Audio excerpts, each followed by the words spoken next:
ওকে everyone আসসালামু আলাইকুম, welcome to target DMC pre medical ICU week. তোমরা জানো তোমাদের সাথে একটা আইসিইউ উইক নিয়ে এসেছি আমি, হৃদয় এবং আমাদের টার্গেট ডিএমসি প্যানেল। সেই আইসিইউ উইকের প্রথম 2 দিন আমাদের বায়োলজি লেকচার ছিল, অণুজীব পর্ব 1, অণুজীব পর্ব 2। এই দুইটা লেকচারের উপরে আমাদের এক্সাম হয়েছে, অণুজীবের এক্সাম, একদম মেডিকেলের যে প্রশ্নপত্রগুলো হয় ঠিক ওই স্টাইলে। এরপরে তোমাদেরকে গত ক্লাসে পড়ানো হয়েছে পরিমাণগত রসায়ন এবং ওই স্টাইলে তোমাদের আজকে এক্সাম হওয়ার কথা। এবং আজকে তোমাদেরকে হামিম ভাইয়া পড়াবো ভেক্টর, এবং ইনশাল্লাহ আগামীকালকে তোমাদের একটা জিকে ক্লাস হবে টার্গেট ডিএমসি প্রি মেডিকেলের ব্যাচে, এবং সেখানে তোমাদের মেডিকেলের যে প্রিভিয়াস প্রশ্নপত্রগুলো আছে এগুলো নিয়ে একটা সুন্দর করে পুরো এলাবোরেটিভ ক্লাস নেবেন আমাদের ফারিয়া আপু। এইভাবে অ্যাকচুয়ালি তোমাদের এই টার্গেট ডিএমসির আইসিইউ উইকটার এই 5 দিন শেষ হবে। তোমাদেরকে মেডিকেল অ্যাডমিশনের প্রিপারেশনটাকে যেন তোমরা বুঝতে পারো, আলটিমেটলি কী কী জিনিস পরীক্ষা আসে, কীভাবে পড়তে হয়, এই পুরো বিষয়টাকে সামারাইজ করার জন্য, পুরো বিষয়টাকে সাম আপ করার জন্য আমাদের এই টার্গেট ডিএমসি আইসিইউ উইক। যাদের এই মেডিকেল টার্গেট, তোমরা কিছুদিন পরেই তোমাদের এইচএসসি পরীক্ষা দিবা, কিন্তু এর মাঝে একটা বিশাল সময় তোমরা গ্যাপ পাবেই। সো মেডিকেলের এইচএসসির প্রিপারেশনের পাশাপাশি তুমি যদি সপ্তাহে মাত্র 2 দিন করে হলেও মেডিকেলের জাস্ট ক্লাসগুলো করে রাখো, তোমার দেখা যাবে তোমার বই দাগানো থাকবে এবং তুমি অলরেডি ম্যাক্সিমাম এমসিকিউ অনেক বেশি বেটার অ্যান্সার করতে পারবা। এবং তোমরা জানো যে তোমাদের কিন্তু যে এইচএসসির এমসিকিউগুলো আছে, স্পেশালি বায়োলজি এন্ড কেমিস্ট্রির ক্ষেত্রে, এগুলো মেডিকেলের জন্য অলমোস্ট সেম। সো তুমি যখন মেডিকেলের জন্য এই এমসিকিউগুলো পড়বা, আলটিমেটলি তোমার এইচএসসির এমসিকিউতেও কাজে লাগবে। তাহলে সহজ কথা, যারা এই প্রি মেডিকেল কোর্সে থাকে বা প্রি মেডিকেলে বা এইচএসসির আগে হলেও যারা কিছু ক্লাস করে এগিয়ে থাকবে, অবশ্যই তারা অ্যাডমিশন টেস্টে গিয়ে কিছুটা হলেও বেনিফিট বেশি পাবে। এবং তোমরা জানো যে ইতিমধ্যে আমাদের সাথে আলহামদুলিল্লাহ প্রায় 700 স্টুডেন্ট যুক্ত আছে প্রি মেডিকেল ব্যাচে। তোমরা যারা এখনও যুক্ত হও নাই, তোমরা প্রি মেডিকেল ব্যাচে যুক্ত হয়ে যেও। PM2400 এই প্রোমো কোডটা ইউজ করলে 2400 টাকা ডিসকাউন্ট পেয়ে যাবে, এবং সেখানে তোমরা 6000 টাকার এই কোর্সটা 3600 টাকায় তোমরা কিনতে পারবে। এবং কেনার সাথে সাথেই দেখবা কিছুদিনের মধ্যেই কুরিয়ার সার্ভিসের মাধ্যমে পৌঁছে যাবে একটা প্রশ্ন ব্যাংক সম্বলিত প্র্যাকটিস বুক এবং তার সাথে একটি T shirt, target DMC T shirt. So আমার সাথে অলরেডি যারা যুক্ত হয়েছে তোমাদেরকে বলে রাখি, তোমাদের সকল বন্ধু বান্ধব যারা আছে, যারা এইচএসসি 25 ব্যাচের আছে, তাদের কাছে পৌঁছে দাও আজকের এই ক্লাসের লিঙ্ক। তুমি অবশ্যই ক্লাসটা শেয়ার করে দিবে তোমার টাইমলাইন থেকে, অল্প সময়ের জন্য হলেও। পরবর্তীতে প্রয়োজনে তোমার ক্লাস শেষ করে তুমি এটা ডিলিট করে দিও, বাট তোমাদের সকল ফ্রেন্ডদের কাছে যেন এই ক্লাসটি পৌঁছে যায়, এইটা তুমি একটু দায়িত্ব নাও। কারণ তুমি সামনে ইনশাল্লাহ এইচএসসি পরীক্ষা দিবা, তোমার টেস্ট পরীক্ষা আছে, এর মাঝে যে প্রিপারেশনটুকু বন্ধুবান্ধব একসাথে নিবা, একসাথে মিলে বন্ধুবান্ধব পরীক্ষা দিবা, একসাথে নিজেদের মধ্যে কম্পিটিশন হবে, এটা অনেক বেশি ইম্পর্টেন্ট। ঠিক আছে, ওকে, ঠিক আছে। রেজাল্ট কখন দিবে? রেজাল্ট ইনশাল্লাহ কিছু রেজাল্ট পাবা ক্লাসের মাঝখানে। ওয়ালাইকুম আসসালাম। আচ্ছা, বিসমিল্লাহির রহমানির রহিম। যেহেতু আমাদের আজকে ভেক্টরের ক্লাস, এবং আমার মনে হয় যারা 24 ব্যাচের আছো, 24 ব্যাচের কারো যদি অধ্যায়ের সমস্যা থাকে তুমি ওই ক্লাসটা করতে পারো। আমার এটা পড়াইতে বেশি সময় লাগবে না, খুবই অল্প সময় লাগবে, কারণ এটা খুবই অল্প একটা টপিক। ফিজিক্সের ক্ষেত্রে কিন্তু মেডিকেলের প্রিপারেশনটা আলাদা। আমাদের যদি ভার্সিটি বা আমরা ইঞ্জিনিয়ারিং চিন্তা করি, ওখানে আমাদেরকে যেভাবে আমাদের প্রিপেয়ার্ড হইতে হয়, ফিজিক্সের ক্ষেত্রে প্রিপারেশনটা অলমোস্ট একদমই আসলে আলাদা টাইপের। কেন?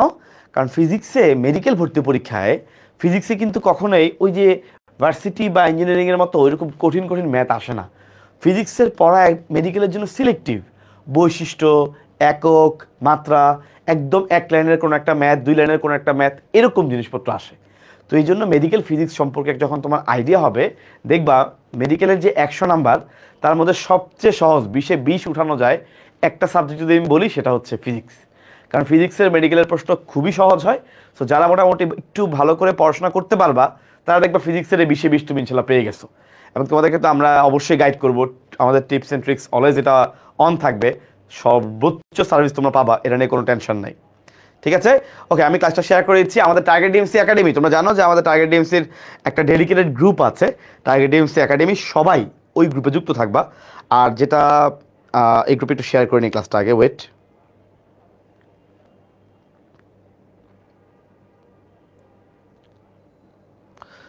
ওকে, এর মধ্যে আরেকটা কথা বলে রাখি ভাই, আমাদের যেটা চাহিদা, যে আমরা আসলে অলরেডি মেডিকেল ভর্তি পরীক্ষা এক গ্রুপে চলে আসছে 24 ব্যাচের, 25 ব্যাচের ইনশাল্লাহ কিছুদিন পর চলে আসবে। তো তোমাদের আসলে আলটিমেটলি হ্যাঁ, দিন শেষে কিন্তু তোমাদেরকে ভালো প্রিপারেশন নেওয়ার জন্য যারা আগে আগে নিজেকে গুছায় ফেলতে পারবে, আগে আগে নিজের পড়াটা গুছায় ফেলতে পারবে, তারাই দেখা যাবে আলটিমেটলি ভালো করে বসবে। ঠিক আছে, তারাই আলটিমেটলি ভালো করে। কারণ আসলে ওই পরীক্ষার আগে 2 মাস 3 মাস পরে ভালো করে বিষয়টা এমন না। মনে রাখবা, যার একাডেমিক থেকে বেসিক খুবই ভালো, যার একাডেমিক থেকে ভালো প্রিপারেশন থাকে, সে ইনশাল্লাহ সব জায়গায় ভালো করে। সো এটা হচ্ছে ইম্পর্ট্যান্ট। তোমার যদি ভালো করার ইচ্ছা থাকে, তোমাকে অবশ্যই এইচএসসির আগে থেকেই ভালো করে পড়তে হবে। তোমার যদি ভালো করার ইচ্ছা না থাকে, কেউ হাজার চেষ্টা করেও তোমার প্রিপারেশন ভালো করতে পারবে না। এবং তোমার যদি ভালো করার ইচ্ছা আদৌ থেকে থাকে, তখন তুমি দেখবা যে তোমার সাথে যে বন্ধুবান্ধব যারা রেগুলার বেসিসে এইচএসসির আগে আগে পড়াশোনা করছে, তুমিও ওদের সাথে তাল মিলিয়ে পড়ার চেষ্টা করবা এবং তোমার রেজাল্ট তখন ভালো হবেই। এখন একটা কথা অনেকে বলে যে ভাই আমি তিনটায় একসাথে চান্স পেতে চাই, আমি বুয়েট, ঢাকা মেডিকেল, ঢাবি তিনটায় একসাথে চান্স পেতে চাই। এখন দেখো, প্রতি বছর কিন্তু এমন অনেক স্টুডেন্ট বের হচ্ছে যারা তিনটায় একসাথে ট্রিপলেট বলে, কোডনের মতো ট্রিপলেট, যারা একই সাথে বুয়েট, একই সাথে ঢাকা ভার্সিটি, একই সাথে ঢাকা মেডিকেল বলো বা মেডিকেল সেক্টর বলো, চান্স পাচ্ছে। ট্রিপলেট বলা হয়। এখন তুমি যদি ওকে জিজ্ঞাসা করো ভাই তুমি কি অ্যাডমিশন টাইমে কীভাবে পড়ছো, এইটার চেয়ে ইম্পর্টেন্ট হচ্ছে তুমি তাকে জিজ্ঞাসা করবা ভাই তুমি একাডেমিকে কীভাবে পড়ছো। কারণ সে ওই 3 মাসের অ্যাডমিশন পড়া দিয়ে 3 জায়গায় চান্স পেয়ে যায় নাই। যে আসলেই 3 জায়গায় চান্স পেয়েছে, ও ডেফিনেটলি তার একাডেমিক লাইফে খুবই ভালো করে পড়েছে। আমার এক বন্ধু ছিল, সে আমাদের ব্যাচেরই, সে ঢাকা মেডিকেলে চান্স পেয়েছে 45তম হয়ে, সে ঢাকা ভার্সিটি চান্স পেয়েছে 70তম হয়ে, বুয়েটে চান্স পেয়েছিল 80তম হয়ে। তাহলে বাংলাদেশের 3টা টপ নচ আমরা যদি ভার্সিটি লেভেল চিন্তা করি, ঢাকা মেডিকেল, বুয়েট, ঢাকা ভার্সিটি, 3টা জায়গার মধ্যেই সে টপ 100-র মধ্যে ছিল, এবং 3টাই কিন্তু। সো 3টাতেই তো টপ 100। এখন সে কেন, তাকে আমি পুরো 2 বছর তার সাথে আমি দেখছি, একসাথে পড়াশোনা করছি, আমরা একসাথে বলতে আমরা একসাথে কোচিং করছি, সব কিছু করছি। সে আসলে আলটিমেটলি এত ভালো রেজাল্ট কেন করছে? কারণ আমি যখন দেখতাম সে পুরো 2 মাস ভাই অমানসিক কষ্ট করছে, অমানসিক কষ্ট, মানে অমানসিক পরিশ্রম যারে বলে, অমানসিক পরিশ্রম। মানে সে একটু ফ্রি টাইম পাইলে পড়াশোনা করতো, ম্যাথ করতো ধুমায়, বায়োলজি পড়তো, মানে কোনো সাবজেক্টে যে ভাই আমার ইঞ্জিনিয়ারিং প্রিপারেশন, আমি বায়োলজি পড়তে মানে আমার ভালো লাগে না। অনেক আছে এটা বলতে গিয়ে নিজের খুব পশ ভাবে, আসলে সে একটা কিস না, মানে আমি ওই যে সে আসলে একটা গর্ধব, সহজ কথায়। আবার ভাই আমার তো মেডিকেল প্রিপারেশন, আমি ম্যাথ অতটা ভালো পারি না। তুমি যে পারো না এটা তোমার দুর্বলতা, এটা তো ভাবনার কিছু নাই। তোমার টার্গেট মেডিকেল, তুমি এই জন্য তুমি ম্যাথ পারো না, তোমার টার্গেট ইঞ্জিনিয়ারিং, বায়োলজি পারো না, তুমি এটা গর্ধব। কারণ যে ভালো স্টুডেন্ট সে সব কিছু মোটামুটি পড়াশোনা করে, তার এসব ঢং থাকে না, সে সবগুলোর জন্য সর্বোচ্চ চেষ্টা করে। ঠিক আছে, এবং আলটিমেটলি তারাই ভালো করে, বুঝতে পারছো? কারণ তুমি একচেটিয়াভাবে চিন্তা করবা যে ভাই আমি একদম ইঞ্জিনিয়ারিং, আমি একদম বায়োলজি ভালো করে পড়েছি, ম্যাথ পারি না, আমি একদম শিওর আমার ঢাকা মেডিকেল উপরে হয়ে যাবে, পারলে 1 থেকে 110-এর মধ্যে হবে। আসলে বিষয়টা এমন না।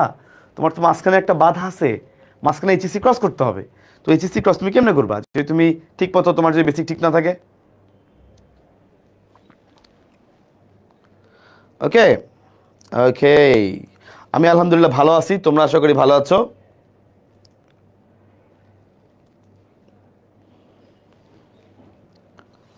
বিসমিল্লাহির রহমানির রহিম। তাহলে ভাই ভেক্টরটা শুরু করি। হ্যাঁ, খেয়াল করে দেখো, প্রথমে হচ্ছে ভেক্টরের শুরুতেই কিছু ভেক্টর উদাহরণ আছে, যে কারা কারা স্কেলার রাশি, কারা কারা ভেক্টর রাশি। আমরা জানি স্কেলার রাশি মানে হচ্ছে আমরা এখানে দিক নেই, তাই না, অদিক রাশি। এখন দেখো স্কেলার রাশির যে উদাহরণগুলো, এগুলো খুবই সিম্পল উদাহরণ। দেখো ভর, দৈর্ঘ্য, সময়, জনসংখ্যা, তাপমাত্রা, তাপ। এখন এগুলো কারো ভুল হয় না। এই তাপ এবং তাপমাত্রা ভালো করে দাগ দাও। অনেকে প্যাচ লাগাই ফেলো, তো ওই জন্য ভালো করে দাগ দাও।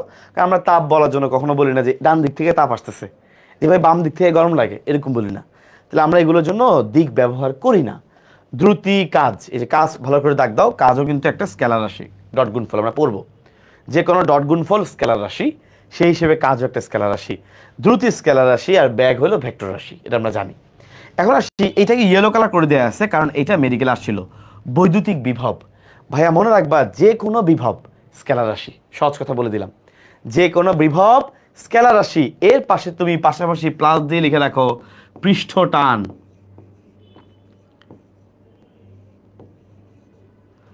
পাশাপাশি লিখে রাখো পৃষ্ঠ টান। তাহলে পৃষ্ঠ টান এটাও কিন্তু ভাইয়া আসলে স্কেলার রাশি, P = F/A, পড়বো ইনশাল্লাহ। ঠিক আছে, আচ্ছা এখন আসি তাহলে ভেক্টর রাশি। বাকিটা আমরা মোটামুটি ভেক্টর রাশি চিনবো, এটা নিয়ে আমার ঝামেলা নাই। আমরা ভেক্টরের কিছু বৈশিষ্ট্য ভাই লেখা আছে, এই বৈশিষ্ট্যগুলো আসলে এখানে এই 2টা পয়েন্টে একটু মোটামুটি কাজ করা যায়, বাকিগুলো একদম বাচ্চা কালে এমসিকিউ লাগবে না। কারণ আমরা জানি যে আসলে ভেক্টরকে যখন আমরা ভেক্টরের মান আছে দিক আছে এগুলো বাচ্চাকালে পড়া, যে ভেক্টরকে যদি সমজাতীয় হয় তাহলে যোগ করতে পারবা, যদি সমজাতীয় না হয় ভিন্ন প্রকৃতির হয় যোগ করা যায় না। খুবই সিম্পল কথা, 2 কেজি মুড়ির সাথে 3টা গলা যোগ হবে না। সো খুবই সিম্পল কথাবার্তা। আমরা চলে আসি 4 নাম্বার এবং 5 নাম্বার, এই 2টা পয়েন্ট একটু খেয়াল করো। 4 এবং 5 খেয়াল করে দেখো, 2টা ভেক্টরের ভেক্টর গুণফল একটা ভেক্টর রাশি হয়। এখন এই জন্য তো বলতে পারো ভাই লিখাই আছে ভেক্টর গুণফল, ভেক্টর রাশি হবেই।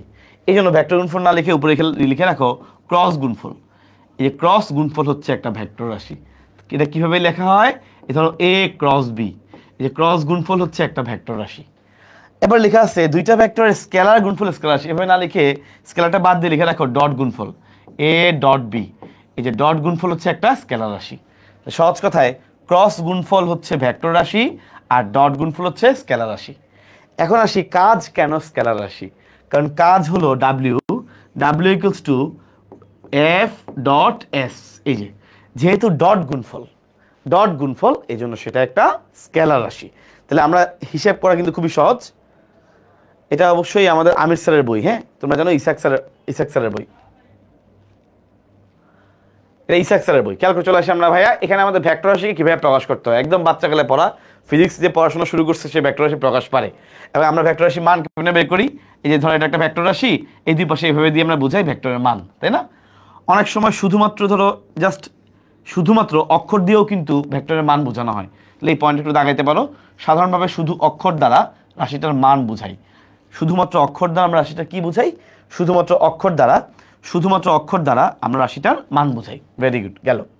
এবার আসি ভাইয়া, এখানে কিছু লাগবে না, চলে আসি এখানে।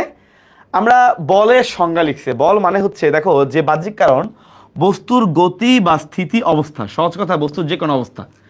আমরা জানি বস্তুর অবস্থা হইতেই পারে 2টা, একটা হচ্ছে হয় বস্তুটা গতিশীল হইতে পারে অথবা বস্তুটা স্থির আছে। যেটা এই অবস্থাটার পরিবর্তন ঘটায় ফেলছে অথবা ঘটাতে চায়, এই যে পরিবর্তন ঘটায় অথবা ঘটাতে চায় তাকে বল বলে। সংজ্ঞা জাস্ট আমাদের র্যান্ডম। বল হচ্ছে একটা ভেক্টর রাশি, F equals to M A, এই সূত্র কে না পারে। চলে আসি ঘূর্ণন বল বা টর্ক। খেয়াল করে দেখো, যেটা আমাদের নরমালি অঘূর্ণনশীল বস্তুর ক্ষেত্রে যেটাকে আমরা বল বলি, ঘূর্ণায়মান বস্তুর ক্ষেত্রে এটাকে আমরা বলি টর্ক। তাহলে বলের পরিপূরক, এই যে বলের সমতুল্য রাশি হচ্ছে টর্ক। যখন ঘূর্ণনশীল বস্তু, যে বস্তুটা ঘূর্ণায়মান বস্তুর বেলায় কিন্তু সবকিছু আলাদা। যেমন ব্যাগের পরিবর্তে হবে কি মনে আছে তো, রৈখিক ব্যাগের পরিবর্তে হবে কৌণিক ব্যাগ, রৈখিক ত্বরণের জায়গায় হবে কৌণিক ত্বরণ, রৈখিক ভরবেগের জায়গায় হবে কৌণিক ভরবেগ। সো যখন কোনো একটা জিনিস ঘুরবে ঘূর্ণায়মান, তখন বলের পরিবর্তে যে রাশিটাকে আমরা ব্যবহার করি, বলের অ্যাবসেন্সে, বলের ওই জায়গাতে ওই সমতুল্য রাশিটাকে বলা হয় টর্ক। তাহলে বলের সমতুল্য রাশিকে কি বলে, বলের সমতুল্য রাশিকে বলে টর্ক, এবং এটাকে আমরা টাউ দিয়ে লিখি, টাউ। তাহলে টর্ককে আমরা কি দিয়ে লিখি, টাউ দিয়ে লিখি। তো আমরা দেখো এই যে টর্ক হচ্ছে টাউ দিয়ে লেখা হয়েছে, তাহলে টর্ক হচ্ছে একটা ভেক্টর রাশি। এখন এটা জাস্ট আমাদের আইডেন্টিফাই করার জন্য যে টর্ক এটা কি স্কেলার না ভেক্টর। যেহেতু বলের সমতুল্য রাশি, সো এটা অবশ্যই একটা ভেক্টর রাশি, কারণ বল হচ্ছে একটা ভেক্টর রাশি। সো বলের পরিবর্তে এটা বলতেছি, তাহলে অবশ্যই এটা হচ্ছে আমাদের বলের সমতুল্য রাশি। সো বল যদি ভেক্টর হয়ে থাকে, টর্কও ভেক্টর হবে। সামনে আসি, খেয়াল করে দেখো, আমাদের এখানে একটা কৌণিক বেগের কথা বলছে। ভাই কৌণিক বেগ যদি ভি হয়ে থাকে, V equals to omega cross R, omega cross R. খেয়াল করে দেখো, এই ভি হচ্ছে রৈখিক বেগ, ওমেগা হচ্ছে কৌণিক বেগ। তোমরা সবাই জানো কৌণিক বেগকে কিন্তু আমরা ওমেগা আকারে লিখি। ওমেগা মানে হচ্ছে কৌণিক বেগ। কৌণিক বেগ কখন পাবো, যখন একটা বস্তু ঘূর্ণায়মান থাকবে তখন আমরা পাবো কৌণিক বেগ, এটা বলেছি, ঠিক আছে। এবার খেয়াল করে দেখো, কৌণিক ভরবেগ বলছিলাম, জাস্ট রৈখিক ভরবেগকে আমরা পি দিয়ে প্রকাশ করি, পি দিয়ে বুঝাই রৈখিক ভরবেগ। তাহলে কৌণিক ভরবেগ, খেয়াল করে দেখো, কৌণিক ভরবেগ এল দিয়ে লেখা হয়, কৌণিক ভরবেগকে লেখা হয় এল দিয়ে, এল ইকুয়ালস টু ব্যাসার্ধ গুণ রৈখিক ভরবেগ। এই যে ক্রস গুণফল, কিন্তু তোমরা দেখতে পাচ্ছ ক্রস গুণফল, এবং এটা আসলে এমনিতেই বলা যায় ভর ইন্টু ব্যাগ। এখানে ব্যাগ হচ্ছে ভেক্টর রাশি, সো এটা হচ্ছে একটা ভেক্টর রাশি। যত ভেক্টর রাশির সাথে যত কৌণিকই লাগাও না কেন, সেটা ভেক্টরই থাকে।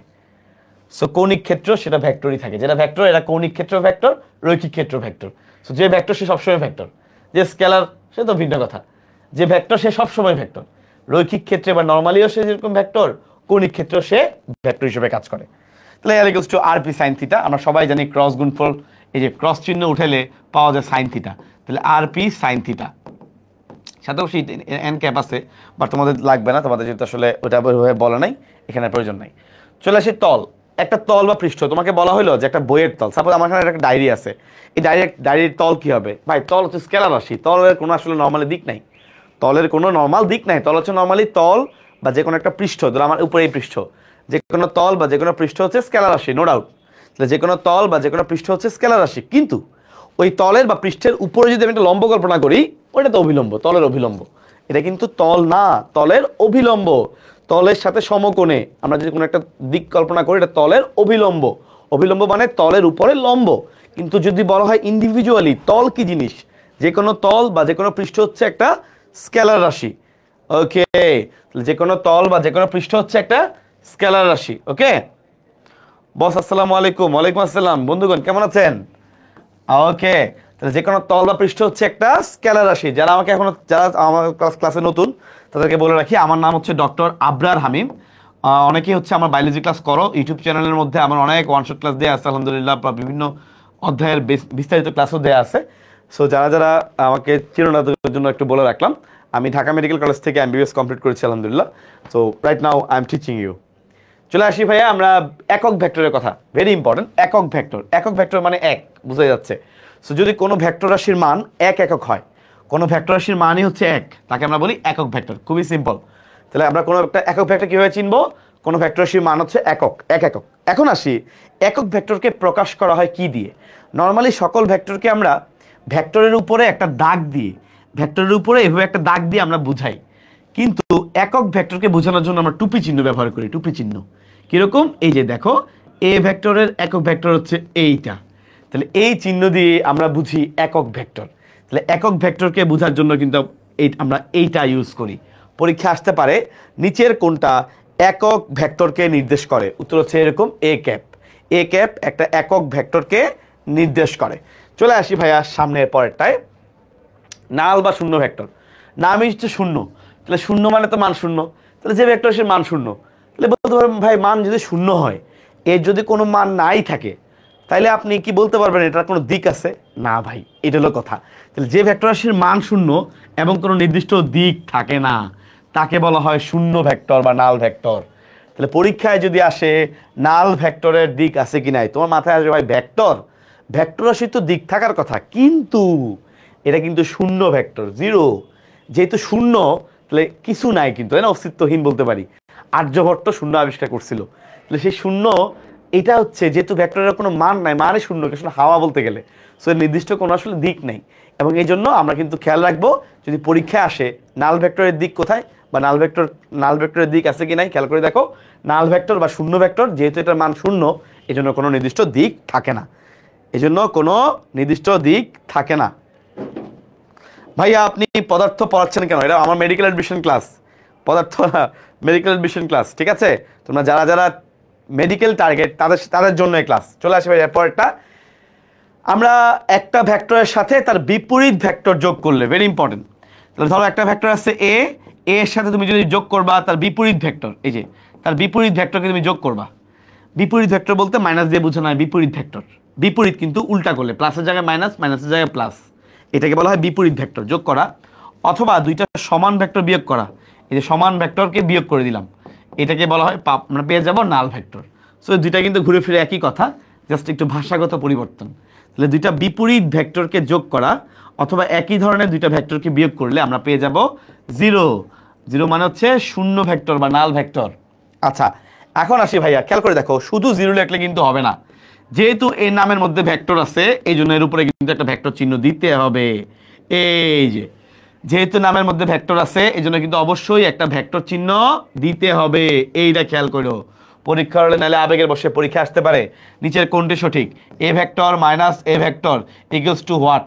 আসলো এ তে সামথিং জিরো, বিতে দিল জিরো ক্যাপ, সিতে দিল জিরো ভেক্টর, ডিতে অন্য কিছু। তাহলে উত্তর কিন্তু আমাদের সি, জিরো ভেক্টর।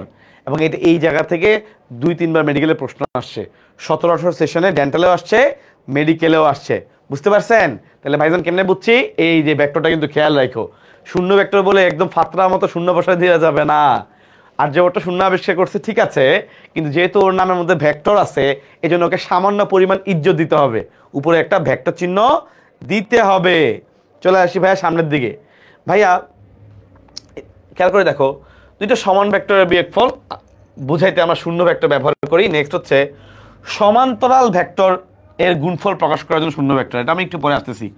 সমান্তরাল ভেক্টর খেয়াল করে দেখো, দুইটা ভেক্টর সমান্তরাল হওয়ার অর্থ হচ্ছে এদের মধ্যবর্তী কোণের মান 0 ডিগ্রি।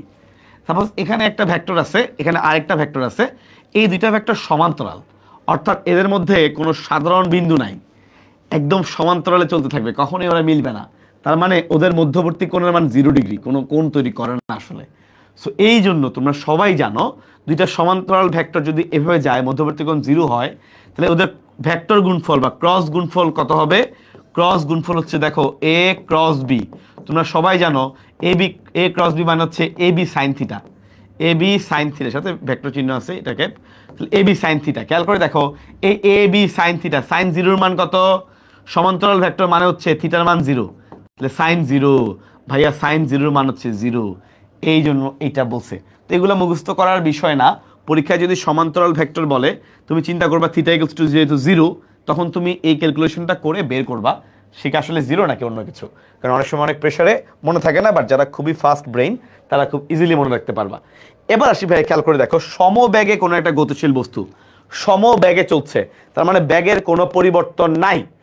আমরা জানি ব্যাগের যদি পরিবর্তন হয়, সময়ের সাথে ওই ব্যাগের পরিবর্তনকে অথবা ব্যাগের পরিবর্তনের হারকে ত্বরণ বলে।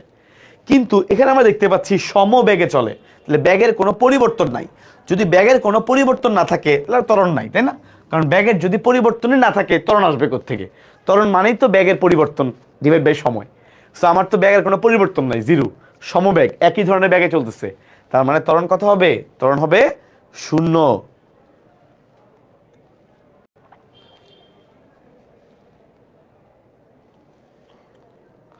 ওকে, তাহলে যদি এটা বুঝে থাকি, আমরা চলে আসবো পরেরটায়, সমান ভেক্টর। দেখো সমান ভেক্টর মানে মান এবং দিক একই হবে, বাচ্চা পড়া এটা আমার লাগবে না। বিপরীত ভেক্টর, এইটা একটু তাকাও, ভেরি ইম্পর্টেন্ট। তাহলে ভাইয়া একটা শব্দ হচ্ছে বিপরীত ভেক্টর, এখানে আরেকটা জিনিস আমরা পড়াবো, সেটা হচ্ছে ভাইয়া বিপ্রতীপ ভেক্টর। দুইটা কিন্তু আলাদা শব্দ, একটা হচ্ছে বিপরীত ভেক্টর আর একটা হচ্ছে বিপ্রতীপ ভেক্টর। খেয়াল করে দেখো, বিপরীত ভেক্টর মানে জাস্ট দিকের পরিবর্তন। সাপোজ এটা মনে করো একটা ভেক্টর হইলে, এটার বিপরীত ভেক্টর হলো জাস্ট প্লাসের জায়গায় মাইনাস, এ হলো বিপরীত ভেক্টর, জাস্ট দিকের পরিবর্তন। কিন্তু বিপ্রতীপ হইল মানের উল্টা। কিরকম? এটা যদি একটা ভেক্টর হয়ে থাকে, তার বিপ্রতীপ হচ্ছে মানের উল্টা, 1/5, যে 1/8, উল্টা করে দিতে হবে মানটাকে, লব হরের জায়গায় হর লবের জায়গায়, এটাকে আমরা বলবো বিপ্রতীপ ভেক্টর। তাহলে পরীক্ষায় যদি আসে যে বিপরীত ভেক্টর কোনটা, তাহলে উত্তর খেয়াল করে দেখো, বিপরীত ভেক্টর মানে জাস্ট বিপরীত, প্লাসের জায়গায় মাইনাস, মাইনাসের জায়গায় প্লাস, এই যে চেঞ্জ হয়ে গেছে। আর বিপ্রতীপ কখন বলবো? মানের উল্টা, 5-এর জায়গায় 1/5, এটা হইলো বিপ্রতীপ ভেক্টর। তাহলে আবার খেয়াল করে দেখো, এই যে বিপরীত ভেক্টর, তো ভাই কয়েকবার বলেছি যে যাদের মান সমান কিন্তু জাস্ট দিকের বিপরীত, প্লাসের জায়গায় মাইনাস, মাইনাসের জায়গায় প্লাস, এরা হলো বিপরীত ভেক্টর। অবস্থান ভেক্টর যে কথা, ব্যাসার্ধ ভেক্টর ঘুরে ফিরে আসলে একই কথা। সহজ কথায় বলতে গেলে ব্যাসার্ধ ভেক্টর আর অবস্থান ভেক্টর একই কথায়। অবস্থান ভেক্টর মানে কি? ধরো এটা একটা প্রসঙ্গ কাঠামো, এই প্রসঙ্গ কাঠামোর এটা হচ্ছে মূল বিন্দু। তোমরা সবাই জানো গ্রাফ যখন আমরা আঁকি, এটা হচ্ছে মূল বিন্দু। এই মূল বিন্দুর সাপেক্ষে কোনো বিন্দুর অবস্থান যেই ভেক্টরের মাধ্যমে প্রকাশ করা হয় তাকে বলে অবস্থান ভেক্টর। তাহলে কোন একটা বিন্দু, ধরো এখানে দেখতে পাচ্ছ পি একটা বিন্দু, এই পি বিন্দুর অবস্থান যেই ভেক্টরের মাধ্যমে প্রকাশ করা হয়, এটাই হলো তার অবস্থান ভেক্টর, এটাই তার ব্যাসার্ধ ভেক্টর। এই জন্য আমরা এটাকে রেডিয়াস মানে ছোট হাতের আর দিয়ে লিখি। ব্যাসার্ধ মানে যেহেতু রেডিয়াস, এই জন্য এটাকে আমরা ছোট হাতের আর দিয়ে প্রকাশ করি। তাহলে অবস্থান ভেক্টর বা ব্যাসার্ধ ভেক্টর, এটাকে আমরা ছোট হাতের আর দিয়ে মূলত প্রকাশ করি। তো এই ব্যাসার্ধ ভেক্টর কথা অলরেডি বলেছি, এই যে ব্যাসার্ধ ভেক্টর বললাম, এই ব্যাসার্ধ ভেক্টরকে আমরা ছোট হাতের আর দিয়ে প্রকাশ করি, সেম কথাই, এটা নিয়ে ঝামেলা নাই, ঝামেলা যাওয়ার কোনো প্রয়োজন নাই। চলে আসি আয়ত একক ভেক্টর। এটা খুবই সিম্পল কথাবার্তা ভাই, খেয়াল করে দেখো, আমরা জানি আমাদের 3টা অক্ষ আছে, তাই না? একটা হচ্ছে এক্স অক্ষ, একটা হচ্ছে ওয়াই অক্ষ, আর একটা হচ্ছে জেড অক্ষ। এই 3টা অক্ষ বরাবর, এই 3টা ধনাত্মক অক্ষ বরাবর একটা করে একক ভেক্টর চিন্তা করা হয়। এক্স অক্ষ বরাবর একক ভেক্টরের নাম হচ্ছে আই ক্যাপ, ওয়াই অক্ষ বরাবর একক ভেক্টরের নাম হচ্ছে জে ক্যাপ, জেড অক্ষ বরাবর একক ভেক্টরের নাম হচ্ছে কে ক্যাপ। এই যে আই জে কে, এই তিনটাই হচ্ছে আয়ত একক ভেক্টর। তাহলে তিনটা ধনাত্মক অক্ষ বরাবর তিনটা একক ভেক্টর কল্পনা করা হয়, বিবেচনা করা হয়, এই তিনটা একক ভেক্টরকে বলা হয় আয়ত একক ভেক্টর। চলে আসি পরেরটায়, সরণ ভেক্টর। ফালতু কথাবার্তা। সরণ, যে পরিমাণ সরণ হয়েছে কোনো নির্দিষ্ট দিকে, যে পরিমাণ সরণ। তোমরা সবাই জানো দ্রুতির কিন্তু কোনো নির্দিষ্ট দিক নাই, দ্রুতির নির্দিষ্ট দিক নাই, কিন্তু সরণ মানে নির্দিষ্ট দিক আছে। সাপোজ আমি এখান থেকে দৌড়ানো শুরু করলাম, আমি অনেক দূর দৌড়ানোর পরে আমি আবার এই জায়গায় আসছি, তাহলে আমার সরণ কত? সরণের মান 0। কারণ সরণের ক্ষেত্রে ডিপেন্ড করে যে তোমার আদি অবস্থান এবং শেষ অবস্থানের মধ্যে পার্থক্য আছে কিনা। যেখান থেকে যাত্রা শুরু করছি এটা আমার আদি অবস্থান, এখানেই শেষ করছি এটাই শেষ অবস্থান, বিয়োগফল 0, এই জন্য কোনো সরণ নাই। কিন্তু দূরত্ব যেটা আমরা হিসাব করি, দ্রুতি যেটা হিসাব করা, যে ব্যাগের উল্টা দূরত্ব যদি হিসাব করি, তাহলে আমি যে রাস্তাটা অতিক্রম করে আসছি এই পুরা যোগফলটা হচ্ছে দূরত্ব। তাহলে সরণ হচ্ছে একটা ভেক্টর রাশি, দূরত্ব হলো স্কেলার রাশি। এটা আমার লাগবে না। চলে আসি সামনের দিকে, সদৃশ vector. Very very very important. খেয়াল করে দেখো, সদৃশ ভেক্টর কখন বলবো? সদৃশ ভেক্টর আর সমান ভেক্টর কিন্তু এক না। সমান ভেক্টর মানে মান সমান হতে হবে, সদৃশ কাছাকাছি দেখতে, তার মানে মান সমান না কিন্তু দিক একই। মান সমান হইতে পারে, না হইতে পারে, এটা বিষয় না, বিষয়টা হচ্ছে দিক একই। এবার মান সমান হলে হোক, না হলে নাই, এইটাকে আমরা বলবো সদৃশ ভেক্টর। দাগাও একই দিকে কাজ করে। দেখো এইটা একটু অনেক বড়, এটা কিন্তু ছোট। তাহলে খেয়াল করে দেখো, এটা যেই ডিরেকশনের দিকে আছে এটাও কিন্তু ঠিক সেম ডিরেকশনে আছে। যখন তারা একই দিকে কাজ করবে তখন আমরা এটাকে বলি সদৃশ ভেক্টর। যখন এরা একই দিকে কাজ করে আমরা এটাকে বলবো সদৃশ ভেক্টর। ভেরি ইম্পর্টেন্ট, ঠিক আছে? তাহলে খেয়াল করে দেখো, আমি সদৃশ ভেক্টরের কথাটা বললাম, এখানে কিন্তু মান সমান হওয়াটা ইম্পর্টেন্ট না, এখানে মান সমান হওয়াটা ইম্পর্টেন্ট না। খেয়াল করে দেখো, যেমন একটা উদাহরণ দিচ্ছি, ধরো a equals to 2b vector.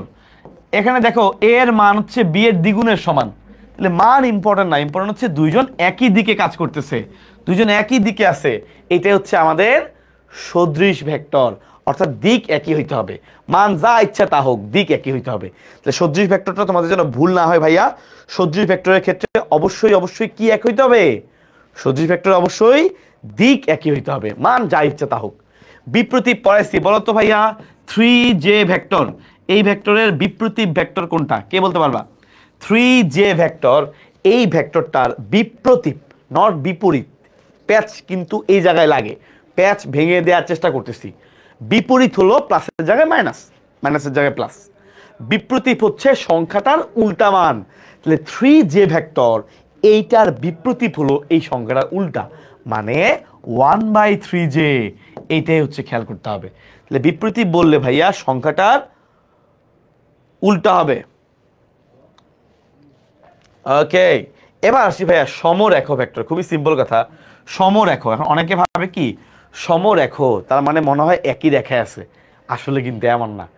একই রেখা হইলেও সমরেখ ভেক্টর তো হবেই, নামের মধ্যে মিল আছে। পাশাপাশি যদি দুইটা ভেক্টর সমান্তরালে কাজ করে, দুইটা ভেক্টর একই রেখা হইলে তো ভেরি গুড, একই রেখা হইলে তো অবশ্যই এটাকে সমরেখ ভেক্টর বলবাই। যে একটা রেখার মধ্যেই দুইটা ভেক্টর আছে মনে করো, এটাকে তো সমরেখ বলবাই। এর পাশাপাশি যদি দুইটা ভেক্টর পরস্পর সমান্তরালে কাজ করে তাইলেও তুমি এটাকে সমরেখ ভেক্টর বলতে পারবা। তাহলে এগুলো হচ্ছে প্যাচের জায়গা, বুঝছো? এগুলোই হলো প্যাচের জায়গা। তাহলে একই দিকে হইলে তো তোমার সমরেখ হবেই, একই রেখায় হইলে। যদি একই রেখায় না হয়ে, একই রেখায় না হয়ে যদি সমান্তরালেও কাজ করে, তখনও তুমি এদেরকে বলবা সমরেখ ভেক্টর। যারা ক্লাসে আছো সবাই একটু রিয়েক্টের মাধ্যমে ক্লাসের উপস্থিতি এনশিওর করবা, একটু উজ্জীবিত থাকবা, সঞ্জীবনী শক্তি একটু বাড়া রাখতে হবে, তাই না? কারণ ঘুমন্ত অবস্থায় থাকা যাবে না।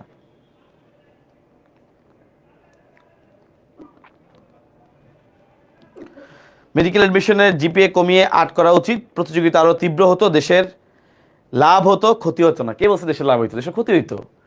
সারা বছর এইচএসসি তে পড়াশোনা না করে অ্যাডমিশনের সময় গিয়ে ওই যে কয়েকটা এমসিকিউ মুখস্থ করে যাওয়ার চেষ্টা করতো। যে ব্যক্তি জিপিএ 8 না পাবে, টু বি ভেরি অনেস্ট, আমি কাউকে ছোট করতেছি না, বাট যে ব্যক্তি জিপিএ 8 পাবে না 10-এর মধ্যে, তাহলে 4-এর চেয়েও কম, মানে 4 মতো পাবে, সে কোনোটাতে A+ পাবে না, জিপিএ 8 দুইটা মিলে, তার আসলে ভাই সত্যিকার অর্থে মেডিকেল প্রিপারেশন দেওয়া উচিত না। তো খুবই সিম্পল না, যে আসলে এসএসসি এবং এইচএসসি দুইটাতে কোনো পড়ালেখাই করে নাই, টুকটাক অল্প একটু পড়াশোনা করে গেছে, নিশ্চয়ই ও অ্যাডমিশনে গিয়ে সমান তালে গিয়ে ফাইট দিবে, এটা কোনো যৌক্তিক না। সো একটু বুঝে শুনে কথা বলতে হবে, হ্যাঁ, আন্তর্জাতিক কথা বলা যাবে না। অবশ্যই তুমি ফাইট দাও, কষ্ট করো, তুমি যারা কষ্ট করছে ওদেরকে তুমি কেন বঞ্চিত করবা? ওরা কোন দুঃখে, তাহলে ওরা A প্লাসের জন্য পড়াশোনা করছে, তুমি জিপিএ 8 পেয়ে তুমি বলতেছো যে সবাইকে মেডিকেলে ভর্তি পরীক্ষা সুযোগ দেওয়া উচিত। মানে কেন? পৃথিবীতে কি সবকিছু আমার এতটাই সহজ হয়ে গেছে? যে ব্যক্তি কষ্ট করছে কষ্টের মূল্য কোথায় রইলো?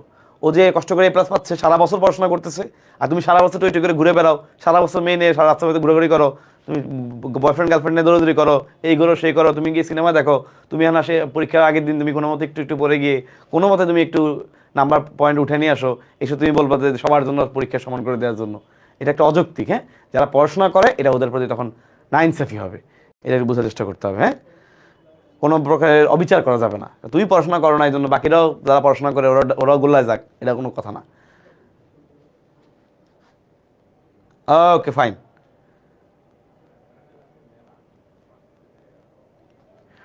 ঠিক আছে, চলে আসি ভাইয়া। তাহলে সমরেখার বেলায় খেয়াল করতে হবে, এরা একই রেখায় হইতে পারে অথবা এরা সমান্তরালে হইতে পারে, দুইটাই আমাদের হওয়া পসিবিলিটি আছে। তাহলে সমরেখা ভেক্টর আশা করি বুঝে গেছি। এবার আসি সমতুলীয়, খুবই সিম্পল, এটা পড়ার কিছু নাই। একই তলে থাকলে সমতুলীয় ভেক্টর, একই তল। বিপরীত ভেক্টর বা ঋণ ভেক্টর, এগুলো আমাদের বলার কিছু নাই, মান বিপরীত, ভাই আগে বলছি। চলে আসি পোলার ভেক্টর আর অক্ষীয় ভেক্টর। খেয়াল করে দেখো, অক্ষীয় আর পোলার সেম টু সেম কথা। খেয়াল করে দেখো ভাই, আমাদের নর্মালি যে ভেক্টরগুলো ছিল, যেগুলো আমাদের ঘূর্ণনের সাথে সম্পর্ক নাই, এগুলোকে বলা হয় পোলার ভেক্টর। আর যেগুলোর ঘূর্ণনের সঙ্গে সম্পর্ক আছে, যেগুলো ঘূর্ণন, একটা বস্তু ঘূর্ণায়মান আছে, ঘূর্ণনশীল, ওই ঘূর্ণনশীল বস্তুর যে ভেক্টরগুলো আছে, এগুলো সবগুলো হলো অক্ষীয় ভেক্টর। তোমরা সবাই জানো, কেউ কিন্তু একটা অক্ষকে কেন্দ্র করে ঘুরে, রাইট? সবাই কিন্তু একটা অক্ষকে কেন্দ্র করে ঘুরে, তাহলে যখন ঘোরাঘুরির কথা হবে তখন সেগুলো হবে অক্ষীয় ভেক্টর। আর যখনই কোনো ঘূর্ণায়মান কোনো বস্তু থাকবে না, অঘূর্ণনশীল কিছু থাকবে, যে বস্তু ঘূর্ণনের সঙ্গে যুক্ত নয়, নর্মালি যে ভেক্টরগুলো আছে এরা সবাই হচ্ছে পোলার ভেক্টর। তাহলে এখন উদাহরণ তো আমার আলাদা করে বলার দরকার নাই। তাহলে ঘূর্ণনশীল বস্তু কারা কারা আছে, যেমন দেখো ঘূর্ণনশীল বস্তুর বেলায় আমরা কিছু ভেক্টর আমরা পড়েছি, যে বলছিলাম কৌণিক থাকবে, কৌণিক আছে, এই যে কৌণিক আছে। তাহলে কৌণিক আছে মানে কি? বস্তুটা ঘুরতেছে, তার মানে বস্তুটা ঘূর্ণায়মান। সেক্ষেত্রে আমরা এই ধরনের ভেক্টরকে বলবো, এই ভেক্টরগুলোকে সবগুলোকে আমরা বলবো অক্ষীয় ভেক্টর। আর যেগুলো নর্মাল র্যান্ডম, ঘূর্ণায়মান কিছু না, ঘূর্ণনের সঙ্গে সম্পর্ক নাই, এদেরকে আমরা বলবো পোলার ভেক্টর। যাদের ঘূর্ণনের সঙ্গে কোনো সম্পর্ক নাই, এদেরকে আমরা কি বলবো? এদেরকে আমরা বলবো পোলার ভেক্টর। বায়োলজি ক্লাস করেছো, আমার ফিজিক্স ক্লাস করো নাই?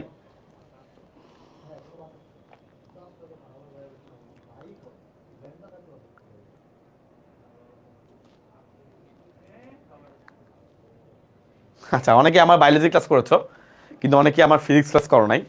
আমার অনেকে হচ্ছে আমার দেখবা কেমিস্ট্রি ক্লাসও করো নাই। তো ইনশাল্লাহ তোমরা সামনে করবা, দেখবা যে অলরেডি তোমাদের যোগাযোগে অনেকগুলো ক্লাস নিয়েছি আমি পেজ থেকে। ইনশাল্লাহ আজকেও হয়তো রাতে নিতে পারি। সো সেক্ষেত্রে তোমরা আজকে হয়তো কেমিস্ট্রি ক্লাসও করবা, ঠিক আছে? বায়োলজি, ফিজিক্স, কেমিস্ট্রি, মেডিকেলের বিষয়ে তোমরা জানো যে আসলে সবগুলো সাবজেক্টই আছে, বায়োলজি আছে, ফিজিক্স আছে, কেমিস্ট্রি আছে। এবং মেডিকেলের বিষয়ে যেহেতু আমরা আসলে সবগুলো সাবজেক্টই পড়াই, ইংলিশ ক্লাসও হয়তো ইনশাল্লাহ পাবা। সেখানে আশা করি তোমার মোটামুটি যারা আমার পড়া বুঝে অভ্যস্ত, তাদের ইনশাল্লাহ কোনো প্রকারেই কোনো হ্যাসেল হবে না, বরং তারা আরো ইজিলি এটাকে অ্যাবজর্ভ করতে পারবা। ওকে, সো চলে আসি সীমাবদ্ধ ভেক্টর। সীমাবদ্ধ মানে হচ্ছে লাস্ট মাথাটা ফিক্সড করা। তাহলে যে ভেক্টরের পাদবিন্দুটা নির্দিষ্ট, যে ভেক্টরের পাদবিন্দু নির্দিষ্ট, লাস্ট যে পয়েন্টটা এটা ফিক্সড করা, তাকে বলা হয় সীমাবদ্ধ ভেক্টর। বাচ্চাকালের পড়া। চলে আসি সামনের দিকে, জ্যামিতিক পদ্ধতি। ভাই খেয়াল করে দেখো, ভেক্টর রাশির যোগ বিয়োগ জ্যামিতিক পদ্ধতি অনুসারে করতে হয়, সাধারণ নিয়মে করা যায় না। সাধারণ যে বীজগণিতের নিয়ম সেই অনুযায়ী করা যায় না। ভেক্টর রাশি যেহেতু আমাদের মানের পাশাপাশি দিক আছে, এই জন্য এটাকে জ্যামিতিক নিয়মে করতে হয়। যেহেতু ভেক্টর রাশির ক্ষেত্রে মানের সাথে দিক আছে, এই জন্য কিন্তু এটাকে আমাদের জ্যামিতিক নিয়মে আমাদের যোগ বিয়োগ করতে হয়। এখন আসি ভাইয়া, ভেক্টরের যোগের সূত্র, নামগুলো রিডিং দিবা। ভেক্টর রাশির যোগ আমরা মূলত 5টা সূত্রের মাধ্যমে করতে পারি। মোট 5টা সূত্র আছে। একটা হলো সাধারণ সূত্র, নামগুলো একটু পড়ে রাখো। ত্রিভুজ সূত্র, দেখো চতুর্ভুজ সূত্র কিন্তু নাই, আছে বহুভুজ সূত্র, আছে সামান্তরিক সূত্র, চতুর্ভুজ সূত্র কিন্তু নাই। এরপরে খেয়াল করে দেখো উপাংশ সূত্র, এটাও কিন্তু আছে। উপাংশ দিয়ে আমাদের অনেক ভেক্টর আলোচনা আছে, আমরা আস্তে আস্তে করে একটু করে আসবো। এখন সাধারণ সূত্রমূত্র এসব বুংবাং আমাদের পড়ানো কোনো আমাদের আসলে খুব বেশি ইম্পর্টেন্ট না। আমরা ইম্পর্টেন্স দেবো এইটা, যে পি কিউ আর একই ত্রিভুজের 3টা বাহু বরাবর ক্রিয়াশীল হলে, পি কিউ আর যদি 3টাই বাহু বরাবর ক্রিয়াশীল, একটা ত্রিভুজের 3 বাহু বরাবর ক্রিয়াশীল হয়, সেক্ষেত্রে ওদের যোগফল হবে 0। সেক্ষেত্রে ওদের যোগফলের মান হবে 0। চলে আসি পরেরটা, খেয়াল করে দেখো ত্রিভুজ সূত্র। আমার আলটিমেট ত্রিভুজ সূত্র তেমন প্রয়োজন নাই। খেয়াল করে দেখো, এই ত্রিভুজের দেখো ভাইয়া, এই একটা বাহু, এই একটা বাহু, এই দুইটার যোগফল হচ্ছে, ভেক্টরের যোগফল হচ্ছে এইটা। এই তিনটা বাহুর এই যে তিনটা ভেক্টর দিলাম, এই তিনজনের যোগফলের মান হচ্ছে 0। এটা কিছুদিন আগে একবার বলছি। এই তিনজনের যোগফলের মান কত? 0। তাহলে ভেক্টরগুলো যদি ত্রিভুজের তিনটা বাহুকে নির্দেশ করে, তাহলে খেয়াল করে দেখো, এই বরাবর একটা ভেক্টর, এই বরাবর একই বরাবর আরেকটা ভেক্টর, কিন্তু আরেকটা ভেক্টর আসবে ঠিক তার বিপরীত দিক থেকে। এইটা একটু খেয়াল রাখবা, ঠিক আছে? একই দিক হইলে কিন্তু হবে না। ওকে, চলে আসি ভাইয়া বহুভুজ সূত্র। সূত্র লাগবে না আমাদের, সবগুলো যোগফল। আমরা সূত্র, এই সূত্রগুলো আমাদের ভালো করে পড়তে হবে। লব্ধি সূত্র আমরা সবাই জানি, r equals to √p² plus q² plus 2pq cos alpha, তাই না? 2pq cos আলফা, এটা আমরা সবাই বের করতে পারি। আচ্ছা, তো আমরা জানি যে যদি এটা একটা p ভেক্টর হয়ে থাকে, এটা একটা q ভেক্টর হয়ে থাকে, p ভেক্টর এবং q ভেক্টর হয়ে থাকে, তাদের মধ্যবর্তী লব্ধি হচ্ছে এই r ভেক্টর। এই r এর মান হচ্ছে আমরা বের করব p plus √p² plus q² plus 2pq cos alpha. Alpha কোনটা? p এবং q এর মধ্যবর্তী কোণকে বলা হয় আলফা। p এবং q এর মধ্যবর্তী কোণকে বলা হয় আলফা। যে এটা হচ্ছে আলফা, p এবং q এর মধ্যবর্তী কোণকে বলা হয় আলফা। তাহলে r equals to √p² plus q² plus 2pq cos alpha. তাহলে এখন আসি আমরা, একটা মধ্যবর্তী কোণের মান আছে, সেটা হচ্ছে যদি এটা একটা p ভেক্টর হয়ে থাকে, এইটা যদি তোমার q ভেক্টর হয়ে থাকে, মধ্যবর্তী কোণ আলফা, বুঝলাম। তাদের লব্ধি, এটা হচ্ছে লব্ধি r, তাই না? এ হচ্ছে লব্ধি r, আর এই লব্ধির সাথে এই কোণটা হচ্ছে থিটা। এই যদি এটা থিটা হয়ে থাকে, সেই থিটার মান tan θ equals to q sin alpha divide by p plus q cos alpha. p plus q cos alpha, তাহলে q sin alpha divide by p plus q cos alpha. বুঝতে পারছো? এই সূত্রগুলো বলতে পারো ভাই, সূত্রগুলো তো আমি খুবই ভালো পারি, কারণ ভেক্টর হলো ফিজিক্সের এমন একটা অধ্যায় যেটা সবাই যখন পড়াশোনা শুরু করে, সবাই ভেক্টরটা খুবই ভালো করে পড়াশোনা শুরু করে, কারণ এটা আমাদের বলতে গেলে এইচএসসির শুরুটাই হয় ভেক্টর দিয়ে। তো এই জন্য সবাই এইচএসসি শুরুতে ভেক্টর খুব ভালো করে পড়ে। এই জন্য বাকি সূত্র পারুক আর না পারুক, এই সূত্র দুইটা সবাই খুবই ভালো পারে। তো ভালো ভালো সুবিধা, তোমার জন্য পরবর্তী সুবিধা হবে। এইটা জেনে রাখো, এইটা 3 স্টার ইম্পর্টেন্ট। খেয়াল করে দেখো, লিখছে দুইটা ভেক্টরের মধ্যবর্তী কোণ যদি 0 হয়, তোমার তো আগেই বলছিলাম, যদি দুইটা ভেক্টরের মধ্যবর্তী কোণ 0 হয়, তার মানে ভেক্টর দুইটা পরস্পর সমান্তরাল, এদের মধ্যে কোনো কানেকশন নাই। দুইটা ভেক্টরের যদি মধ্যবর্তী কোণ 0 হয়, তাহলে ভেক্টরগুলো কেমন হবে? ভেক্টরগুলো হচ্ছে সমান্তরাল, নো ডাউট। দুইটা ভেক্টরের মধ্যবর্তী কোণ যদি 0 হয়, ভেক্টরগুলো কেমন হবে? ভেক্টরগুলো হচ্ছে সমান্তরাল। আচ্ছা, এবার দেখি দুইটা ভেক্টরের মধ্যবর্তী কোণ যদি 120 ডিগ্রি হয়। খুবই সুন্দর একটা জিনিস ভাই। দেখো, এখানে একটা ভেক্টর আছে p ভেক্টর, এখানে একটা ভেক্টর আছে q ভেক্টর, তাদের মধ্যবর্তী কোণ 120 ডিগ্রি যদি হয়, খুবই ইম্পর্টেন্ট একটা মান, তার মানে তখন তাদের যে লব্ধি, এই লব্ধির মান যে কোনো একটা ভেক্টরের মানের সমান। প্রত্যেকটা ভেক্টরের তখন লব্ধি প্রত্যেক ভেক্টরের সমান হবে, p এবং q সবগুলোর মান তখন সমান, তিনটা ভেক্টরের মান তখন সমান, লব্ধির মান p এবং q এর সমান হবে। তো দুইটা ভেক্টরের মধ্যবর্তী কোণ 120 ডিগ্রি হওয়ার অর্থ হচ্ছে এদের যে লব্ধিটা, এই লব্ধির মান p বা q এদের সমান হবে। চলে আসি এর পরেরটা, দুইটা ভেক্টরের মধ্যবর্তী কোণ 180 ডিগ্রি, মানে কি? এইটা মনে করো p ভেক্টর আছে এই বরাবর, তার ঠিক 180 ডিগ্রি অ্যাঙ্গেলে আরেকটা আছে তার বিপরীত দিকে, তাই না? তখন আমরা সেটাকে বলবো 180 ডিগ্রি অ্যাঙ্গেলের দুইটা ভেক্টর। তাহলে দুইটা ভেক্টরের মধ্যবর্তী কোণ 180 ডিগ্রি হলে, দুইটা ভেক্টরের মধ্যবর্তী কোণ 180 ডিগ্রি হলে ভেক্টরদের পরস্পর কিভাবে কাজ করবে? ভেক্টরদের পরস্পর বিপরীত দিকে কাজ করবে। দুইটা ভেক্টরের মধ্যবর্তী কোণ 180 ডিগ্রি হলে ভেক্টরদের পরস্পর কিভাবে কাজ করবে? ভেক্টরগুলো পরস্পর বিপরীত দিকে কাজ করবে। কথা ক্লিয়ার? আচ্ছা, ইনশাল্লাহ, গুড, ভেরি গুড। খুবই সিম্পল, এগুলো আসলে একদম একবার রিং দিলে পারা যায়। এখন আসি, এই যে একটু আগে তোমাকে বলেছি, এটা তুমি আমাকে উত্তর করে দাও। দুইটা সমান মানের ভেক্টর, তাদের লব্ধির মান কোন ক্ষেত্রে প্রত্যেকের মানের সমান হবে? অর্থাৎ r equals two p equals to q। লব্ধির মান নর্মালি যে ভেক্টরগুলো আছে এই সবার মানের সমান হবে, সবাই এক মান। এটা 5 5 হলে 5 5 5 সবগুলা মান সমান। মধ্যবর্তী কোণ কত হইলে এমন হবে? মধ্যবর্তী কোণ কত হলে? ভাইকে উত্তর করে দাও। মধ্যবর্তী কোণ কত হলে, অ্যাঙ্গেলের মানটা কত হলে, থিটার মান কত হইলে, এই মধ্যবর্তী কোণ কত হলে এদের লব্ধির মান প্রত্যেকের মানের সমান হবে? উত্তর করে দাও। তাহলে ভাইয়া হ্যাঁ 120 ডিগ্রি, ভেরি গুড। তাহলে আলফা মধ্যবর্তী কোণের মান 120 ডিগ্রি হইলে তখনই শুধুমাত্র সমান হবে। এটা এক্স্যাক্টলি মুখস্থ আসে, কিন্তু তুমি চাইলে মান বসায় করতে পারো। দুইটা ভেক্টরের মান একই রকম বসায় তুমি বের করে দেখতে পারো, বাট এটা তোমার আসলে মেডিকেলের জন্য এটা এটা একটা এমন একটা ইম্পর্টেন্ট এমসিকিউ যে এটা বসে বসে করার মতো সময় নাই। এটা আসলে দেখবা যে তুমি যখন অনেক এমসিকিউ প্র্যাকটিস করবা এটা অটোমেটিক্যালি মুখস্থ হয়ে যাবে। এই দুইটা ভেক্টরের মান সমান, মধ্যবর্তী কোণ 120, তখন লব্ধির মানও সমান। এই হলো কথা। এবার এরপরটা খেয়াল করে দেখো, একটা কণার উত্তর এবং পূর্ব দিকে যথাক্রমে 4 কিলোমিটার এবং 10 কিলোমিটার সরণ হলো, লব্ধি সরণ কত? খেয়াল করে দেখো। উত্তর দক্ষিণ সবাই চিনো ভাই? আমরা যদি ম্যাপ চিন্তা করি, উপরে হচ্ছে উত্তর, নিচে হচ্ছে দক্ষিণ, ডানে হইলো পূর্ব, বামে হইলো পশ্চিম। এটা কিন্তু সবার চিন্তা হবে। উপরে হচ্ছে আমাদের গ্লোব চিন্তা করলে বা যে কোনো ম্যাপ চিন্তা করলে অলওয়েজ উপরে হচ্ছে উত্তর, নিচে হলো দক্ষিণ, ডানে হলো পূর্ব, বামে হলো পশ্চিম। ঠিক আছে? এবার খেয়াল করে দেখো, উত্তর দিকে 4 কিলোমিটার, ভেরি গুড। উত্তর দিকে গেছে 4 কিলোমিটার, যাওয়ার পর বলছে এখান থেকে পূর্ব দিকে আবার গেছে, পূর্ব দিকে ডান দিকে, পূর্ব দিকে গেছে 10 কিলোমিটার। বলছে সরণ কত হবে? তাহলে এই যে দেখো, আমরা চিন্তা করলে এই দুইটা ভেক্টরের লব্ধি কি? এই যে এই বরাবর হচ্ছে ভেক্টর লব্ধি। তাহলে 4 এবং 10-এর দুইটা ভেক্টর লব্ধি করলে কত পাই? দুইটা ভেক্টর লব্ধি করলে মান পাচ্ছে 10.78 কিলোমিটার। আমি তুমি বলতে পারো ভাই আমার তো ক্যালকুলেটর নাই, কোনো সমস্যা নাই। খেয়াল করে দেখো, এখানে মধ্যবর্তী কোণের মান হচ্ছে 90 ডিগ্রি, তাই না? মধ্যবর্তী কোণের মান 90 ডিগ্রি হলে ভেক্টর সূত্র হচ্ছে r = √p² + q²। কারণ cos 90 = 1, সেটা বাদ। সরি, তোমার cos 90 হচ্ছে 0, সেটা বাদ। তাহলে r = √p² + q²। হ্যাঁ, তাহলে এখন p এর মান ধরো 4, q এর মান ধরো 10, তাহলে √10² + 4²। তাহলে কত হয়? 10² মানে হচ্ছে 100, 4² মানে হচ্ছে 16, √116। এখন 116 বলতে কি বুঝায় খেয়াল করে দেখো ভাইয়া।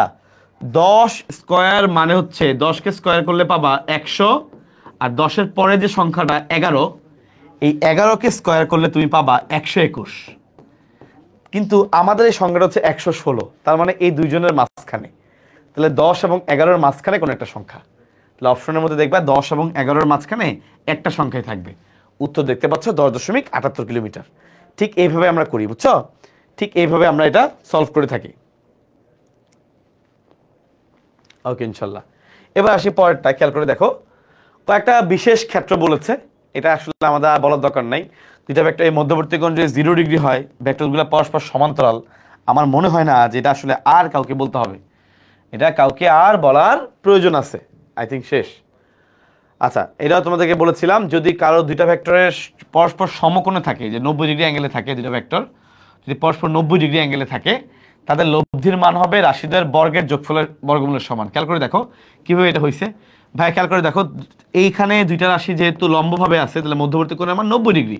তাহলে r² = p² q² 2pq cos 90। কেউ বলতে পারবা cos 90-র মান কত? 0। আমরা দেখতে পাচ্ছি r² = p² + q², কারণ ওটা 0 হয়ে গেছে, বাদ। তাহলে r = √p² + q²।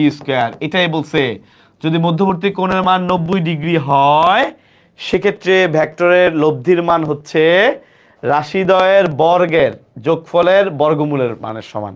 তাহলে যেটা বলেছে সেখান দিয়েই, ঠিক আছে? যেটা বলেছে একদম আমি সিরিয়ালি ম্যাথের মতো করে দেখবো, মিলে যাবে ইনশাআল্লাহ, আমার ঝামেলা নাই। আচ্ছা, 180 ডিগ্রি হলে তো বিপরীতমুখী, এটা আমার মনে হয় বলার দরকার নাই। দুইটা ভেক্টরের লব্ধির সর্বোচ্চ মান কত? মনে রাখবা, যে কোনো কিছুর লব্ধির হাইয়েস্ট মান হচ্ছে তার যোগফল। দুইটা ভেক্টরের লব্ধির সর্বোচ্চ মান হচ্ছে যোগফল, আর সর্বনিম্ন মান হচ্ছে এদের বিয়োগফল। দুইটা ভেক্টরের লব্ধির সর্বোচ্চ মান হচ্ছে যোগফল, আর সর্বনিম্ন মান হচ্ছে বিয়োগফল, কোনো টেনশন নাই। দুইটা ভেক্টরের লব্ধির সর্বোচ্চ মান হচ্ছে এদের যোগফল, আর লব্ধির সর্বনিম্ন মান হচ্ছে এদের বিয়োগফল, মাইনাস থিওরি। দুইটা সমান এবং বিপরীতমুখী হইলে এদের লব্ধির মান কত হবে? 0 হবে। এটা আমরা আগেই জানি। দুইটা ভেক্টর সমান, একটা 5 সামনের দিকে 5, একটা পিছনের দিকে 5, কাটাকাটি করে 0। তো দুইটা ভেক্টর যদি সমান বিপরীতমুখী হয়, লব্ধির মান 0 হবে। বাচ্চাকালে পড়া। চলে আসি আমরা এখানে নদীর অঙ্কের অঙ্ক ভাই এখানে করাবো না, কারণ নদীর অঙ্কের অঙ্ক অনেক বড় অঙ্ক, এটা আমাদের মেডিকেলের জন্য ইম্পর্টেন্ট না। এই অঙ্কটা মেডিকেলের জন্য ইম্পর্টেন্ট। খেয়াল করে দেখো, একজন ব্যক্তি 4 মিটার/সেকেন্ড বেগে দৌড়ে যাচ্ছে, তার উপরে এত বেগে বৃষ্টি পড়তেছে লম্বভাবে, ভেরি গুড, লম্বভাবে বৃষ্টি পড়তেছে। বলছে তাকে কত কোণে ছাতা ধরতে হবে।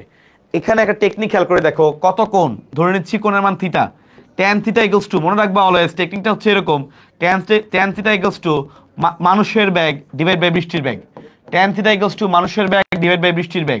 কিভাবে মনে রাখবা, সবার উপরে মানুষ সত্য, উপরে অলওয়েজ মানুষের bag, tan theta equals to মানুষের ব্যাগ ডিভাইড বাই বৃষ্টির ব্যাগ, সবার উপরে মানুষ সত্য তাহার উপরে নাই, মনে আছে তো? এই জন্য উপরে কিন্তু মানুষের ব্যাগ হবে, এটা ভুল করার কোনো চান্স নাই। সূত্র হচ্ছে ট্যান থিটা ইকুয়ালস টু মানুষের ব্যাগ বাই বৃষ্টির ব্যাগ, শর্টকাট টেকনিক, পুরো অঙ্ক মুখস্থ করার সময় নাই, কারণ আমাদের অ্যাডমিশনের ক্ষেত্রে দ্রুততম সময়ে এমসিকিউ অ্যান্সার করতে হবে। তাহলে ট্যান থিটা ইকুয়ালস টু মানুষের ব্যাগ ডিভাইড বাই বৃষ্টির ব্যাগ, তাহলে মানুষের ব্যাগ কত? মানুষের ব্যাগ হচ্ছে 4 মিটার পার সেকেন্ড, বৃষ্টির ব্যাগ কত? 6 মিটার পার সেকেন্ড। এই হলো কাহিনী। এখন লাগবে প্যাচ। ভাইয়া এই মান তো মুখস্থ পারি না, এই জন্য একটা অঙ্ক ক্ষেত্রে তুমি মুখস্থ রাখতে পারো, কোণের মান হলো 33.7 ডিগ্রি, কিন্তু ইউজুয়ালি পরীক্ষায় এমনভাবে দিবে যেন তুমি মোটামুটি বের করতে পারো। যেমন ভাইয়া ধরো তোমাকে আমি অপশন দিই, একটা মানুষ দৌড়াচ্ছে, খেয়াল করে দেখো, একটা মানুষ দৌড়াচ্ছে, এই হচ্ছে মানুষটা, সে দৌড়াচ্ছে ধরো 3 মিটার পার সেকেন্ড বেগে। সাপোজ একটা মানুষ, সে দৌড়াচ্ছে 3 মিটার পার সেকেন্ড বেগে, তার মাথার উপরে লম্বভাবে বৃষ্টি পড়তেছে, এই যে লম্বভাবে বৃষ্টি পড়তেছে, এই বৃষ্টিও 3 মিটার পার সেকেন্ড বেগে। এখন বলো তো তাই কত কোণে ছাতা ধরতে হবে? কে বলতে পারবে দেখি, বলো তাকে কত কোণে ছাতা ধরতে হবে, বলেন তাকে কত কোণে ছাতা ধরতে হবে? তাহলে ভাই সূত্রটা খেয়াল করো, সূত্র হচ্ছে ট্যান থিটা ইকুয়ালস টু মানুষের ব্যাগ ডিভাইড বাই বৃষ্টির ব্যাগ। বলতে পারো ভাই আমার পরীক্ষা হলে প্যাচ লাগে, উপরে কি মানুষ হবে নাকি বৃষ্টি হবে? এটা কিভাবে মনে রাখবা, সবার উপরে মানুষ সত্য তাহার উপরে নাই। তাহলে মানুষের ব্যাগ হচ্ছে 3, বৃষ্টির ব্যাগও 3, বন্ধু কাটাকাটি করলে হচ্ছে 1। এখন ট্যান কতর মান 1, কে বলতে পারবা? ভেরি গুড ভাইয়া, 1 মানে হচ্ছে ট্যান 45 ডিগ্রি, ট্যান 45 ডিগ্রি মান হচ্ছে 1, তার মানে থিটা ইকুয়ালস টু 45। তাহলে আমাদের এখানে অ্যান্সার হচ্ছে 45 ডিগ্রি কোণে ছাতা ধরতে হবে ওই ম্যাথের ক্ষেত্রে। আর এই ম্যাথটা একটু যেহেতু বইয়ের মধ্যে লেখা আছে, এই ম্যাথটা একটু মুখস্থ করে ফেলো, যে উলম্বের সাথে কত ডিগ্রি কোণে ছাতা ধরতে হবে? 33.7 ডিগ্রি কোণে, ঠিক আছে? ওকে ইনশাল্লাহ। চলে আসি, এগুলো নাই বলে বলছি। তাহলে এটা আগে ভাই বলছিলাম, সর্বোচ্চ মান, লব্ধির সর্বোচ্চ মান হলো এদের যোগফল, আর লব্ধির সর্বনিম্ন মান হলো এদের বিয়োগফল। খুবই সিম্পল, আগে বলছি। এই এরকম চিহ্ন কেন দিছি, কারণ যে কোনোটা একটা বড় হইতে পারে, পি এর মান বড় হলে পি এর আগে বসাবা, কিউর মান বড় হলে কিউর আগে বসাবা, এই জন্য বোঝানো হয়েছে ডিফারেন্স, ঠিক আছে? ওকে, চলে আসি সামনের দিকে, খেয়াল করে দেখো, এটা আমরা সবাই জানি, অর্ধবৃত্তস্থ কোণের মান এক সমকোণ। এই যে অর্ধবৃত্তস্থ কোণ, এই কোণের মান হচ্ছে অলওয়েজ 90 ডিগ্রি বা এক সমকোণ, এটা নিয়ে আমার সন্দেহ নেই। প্রত্যেকটা যেভাবে আঁকো না কেন, সেই অর্ধবৃত্তস্থ কোণের মান এক সমকোণ হবে, এটা নিয়ে কোনো ডাউট নেই। তাহলে অর্ধবৃত্তস্থ কোণ এক সমকোণ।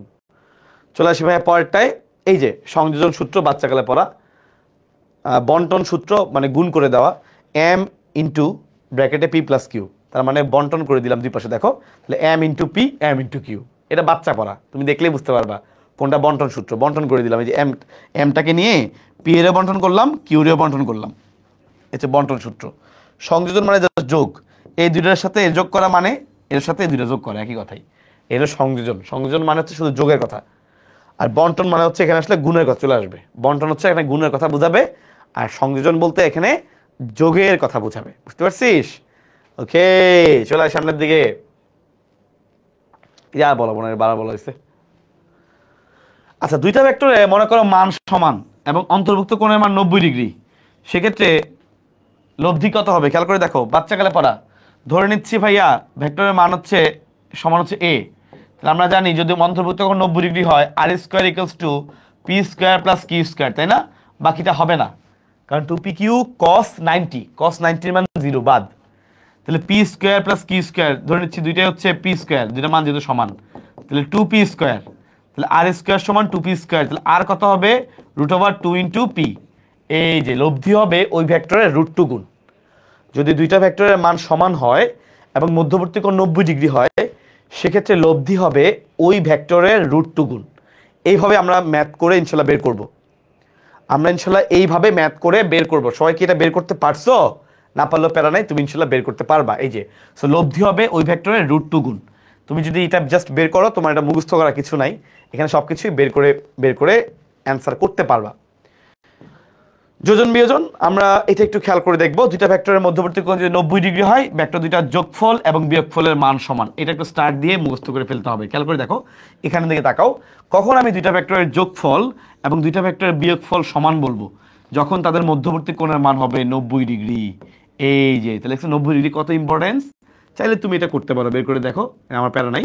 বাট আমরা কখন, সেক্ষেত্রে কখন আমরা বলবো দুইটা ভেক্টরের যোগফল এবং বিয়োগফলের মান সমান? যখন তাদের মধ্যবর্তী কোণ হবে 90 ডিগ্রি। সো এই জন্য দেখো 90 ডিগ্রিটা কিন্তু পরীক্ষায়, 90 ডিগ্রি কিন্তু পরীক্ষায় খুব কমনলি আসতেছে, বা আমাদের মোস্ট ইম্পর্টেন্ট এমসিকিউগুলোর মধ্যে কিন্তু বারবার 90 ডিগ্রি তুমি পাচ্ছ। তার মানে 90 ডিগ্রি কিন্তু ভাইয়া বেশি ইম্পর্টেন্ট। ঠিক আছে ইনশাল্লাহ? ওকে, তাহলে দুইটা ভেক্টরের যোগফল এবং বিয়োগফলের মান সমান, তাহলে অন্তর্ভুক্ত কোণ কত? মধ্যবর্তী কোণ হচ্ছে 90 ডিগ্রি।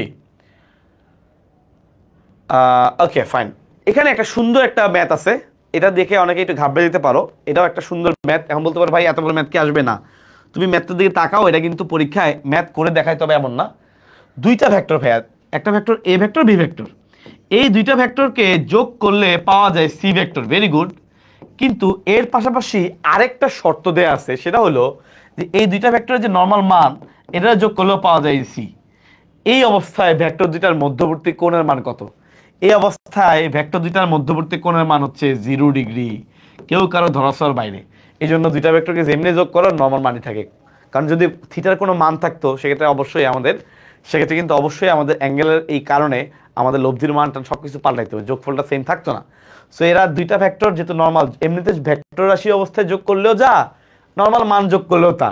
তার মানে এই দুইটা ভেক্টর পরস্পরের ধরাছোঁয়ার বাইরে, দুজন ভেক্টর পরস্পর আলাদা, তার মধ্যবর্তী কোণের মান হচ্ছে 0 ডিগ্রি। বুঝতে পারছিস? ওকে, সো দুইটা ভেক্টরের যে ভেক্টর যোগফল এবং নর্মাল যোগফল সেম, মানে সি সি থাকতেছে। সো এই ক্ষেত্রে আমরা মনে রাখবো এই দুইটা ভেক্টর পরস্পরের ধরাছোঁয়ার বাইরে, মধ্যবর্তী কোণের মান হচ্ছে 0 ডিগ্রি। এই যে মধ্যবর্তী কোণের মান হলো 0 ডিগ্রি। এবার আসি, এখানে কিছু লাগবে না, এটা বল অধ্যায় পড়া। তো ভেক্টর উপাংশের ব্যবহার ব্যাখ্যা, এটা অবশ্যই তুমি হেডলাইনগুলো পড়বা। একটা হচ্ছে নৌকার গুণ টানা। নৌকা তোমরা জানো গুণ টান, এই গুণ এই যে অনেক দূর থেকে ধরে ধরে টেনে নিয়ে যায়। যদি গুণের রশি যেটা যেটা দিয়ে সে টানে, এই যে টানে, হ্যাঁ, এই রশিটা যত বেশি লম্বা হবে, তত বেশি নৌকাটা দ্রুত যাবে। কারণ যত লম্বা, যত দূর থেকে টানবে তত বেশি ফাস্ট যাবে। তো রশির সাইজ যত লম্বা হবে, নৌকার দ্রুতি তত বেশি বেড়ে যাবে। রশি যত লম্বা তত বেশি বাড়বে, শেষ সহজ কথা। নৌকার ব্যাগও তত বেশি বাড়বে, দ্রুতি বাড়বে। নেক্সট হচ্ছে লন রোলার চালনা, হেডলাইন পড়বা। তাহলে একটা আমরা প্রথম হেডলাইন পড়েছি নৌকার গুণ টানা, সেকেন্ড হেডলাইন পড়লাম লন রোলার চালনা, থার্ড আরেকটা হেডলাইন আছে, এখানে নাই, প্যারা নাই, সমস্যা নাই। লন রোলারের ক্ষেত্রে একটা খুবই ইম্পর্টেন্ট এমসিকিউ, লন রোলার ঠেলা সহজ নাকি টানা সহজ? তুমি দেখবা, তুমি ধরো কোনো একটা লাগেজ নিয়ে তুমি হাঁটতেছো, এই লাগেজটা কিন্তু এভাবে ঠেলে নিয়ে যাওয়া কঠিন। এই জন্য সবাই কি করে, লাগেজটাকে ডান হাতে ধরে এটাকে একদম টেনে নিয়ে যায়, সাথে করে টেনে নিয়ে যায়। কখনো কিন্তু এমন না যে লাগেজ ধরে এবার ঠেলতে গেলে কিন্তু অনেক বেশি শক্তি খরচ হয়। এই জন্য মনে রাখবা, লন রোলার ঠেলা অপেক্ষা টানা ইজি। কোনটা ইজি? টানা সহজ, টানা ইজি। ঠেলা অপেক্ষা টানা সহজ, বুঝা গেছে? লন রোলার ঠেলা অপেক্ষা টানা সহজ।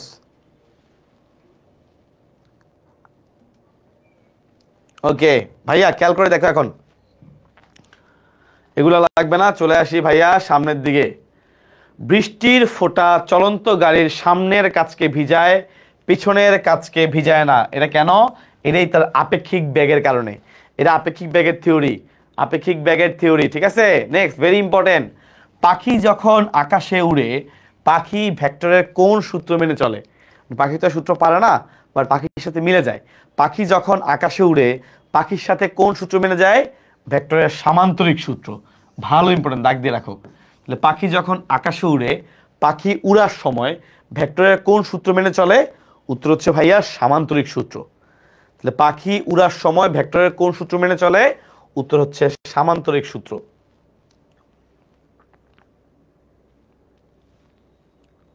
ওকে, তিনটা একক ভেক্টরের যোগফল যোগ করলে একটা একক ভেক্টর পাওয়া যাওয়া সম্ভব।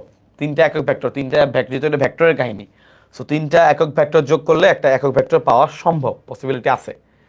একটা প্লাস একটা মাইনাস দিয়ে দিলে তারা মাইনাস হয়ে গেল, থাকে আর একটা। আচ্ছা, সো এবার আসি হচ্ছে আমরা এই ম্যাথটা একটু করবো। বলছে এই দুইটা ভেক্টর, এটা একটা ভেক্টর, এটা একটা ভেক্টর, বলছে এই দুইটা ভেক্টরের সাথে কোন ভেক্টর যোগ করলে লব্ধি হিসেবে যে পাওয়া যাবে। Very good. ধরে নিচ্ছি আমি একটা মনে মনে একটা ভেক্টর এ ভেক্টরটাকে যোগ করলে এই যে 2i plus 3j minus 5k। আচ্ছা, বলছে এর সাথে এই যে আরেকটা ভেক্টর আছে i minus 2j plus 3k যোগ করলে কি পাবা? যোগ করলে পাবা j। ওকে ফাইন, খেয়াল করে দেখো তাহলে 2i আর একটা i আছে এখানে, তাহলে a plus 3i 3j R minus 2j তাহলে plus j minus 5 plus 3k তাহলে minus 2k equals to j। j বাদ গেলে a ইকুয়ালস টু কি থাকে? 2k মাইনাস 3i, অর্থাৎ উল্টা করে বলে মাইনাস 3i প্লাস 2k।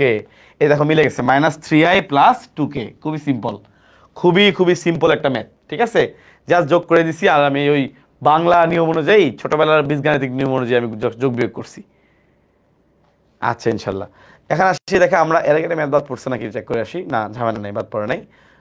ওকে, এবার আসি ভেক্টর আসে গুণফল। আমি ভাই তোমাকে আগে বলছিলাম স্কেলার গুণফল হচ্ছে ডট গুণফল, প্রথমে লিখে দিয়েছিলাম।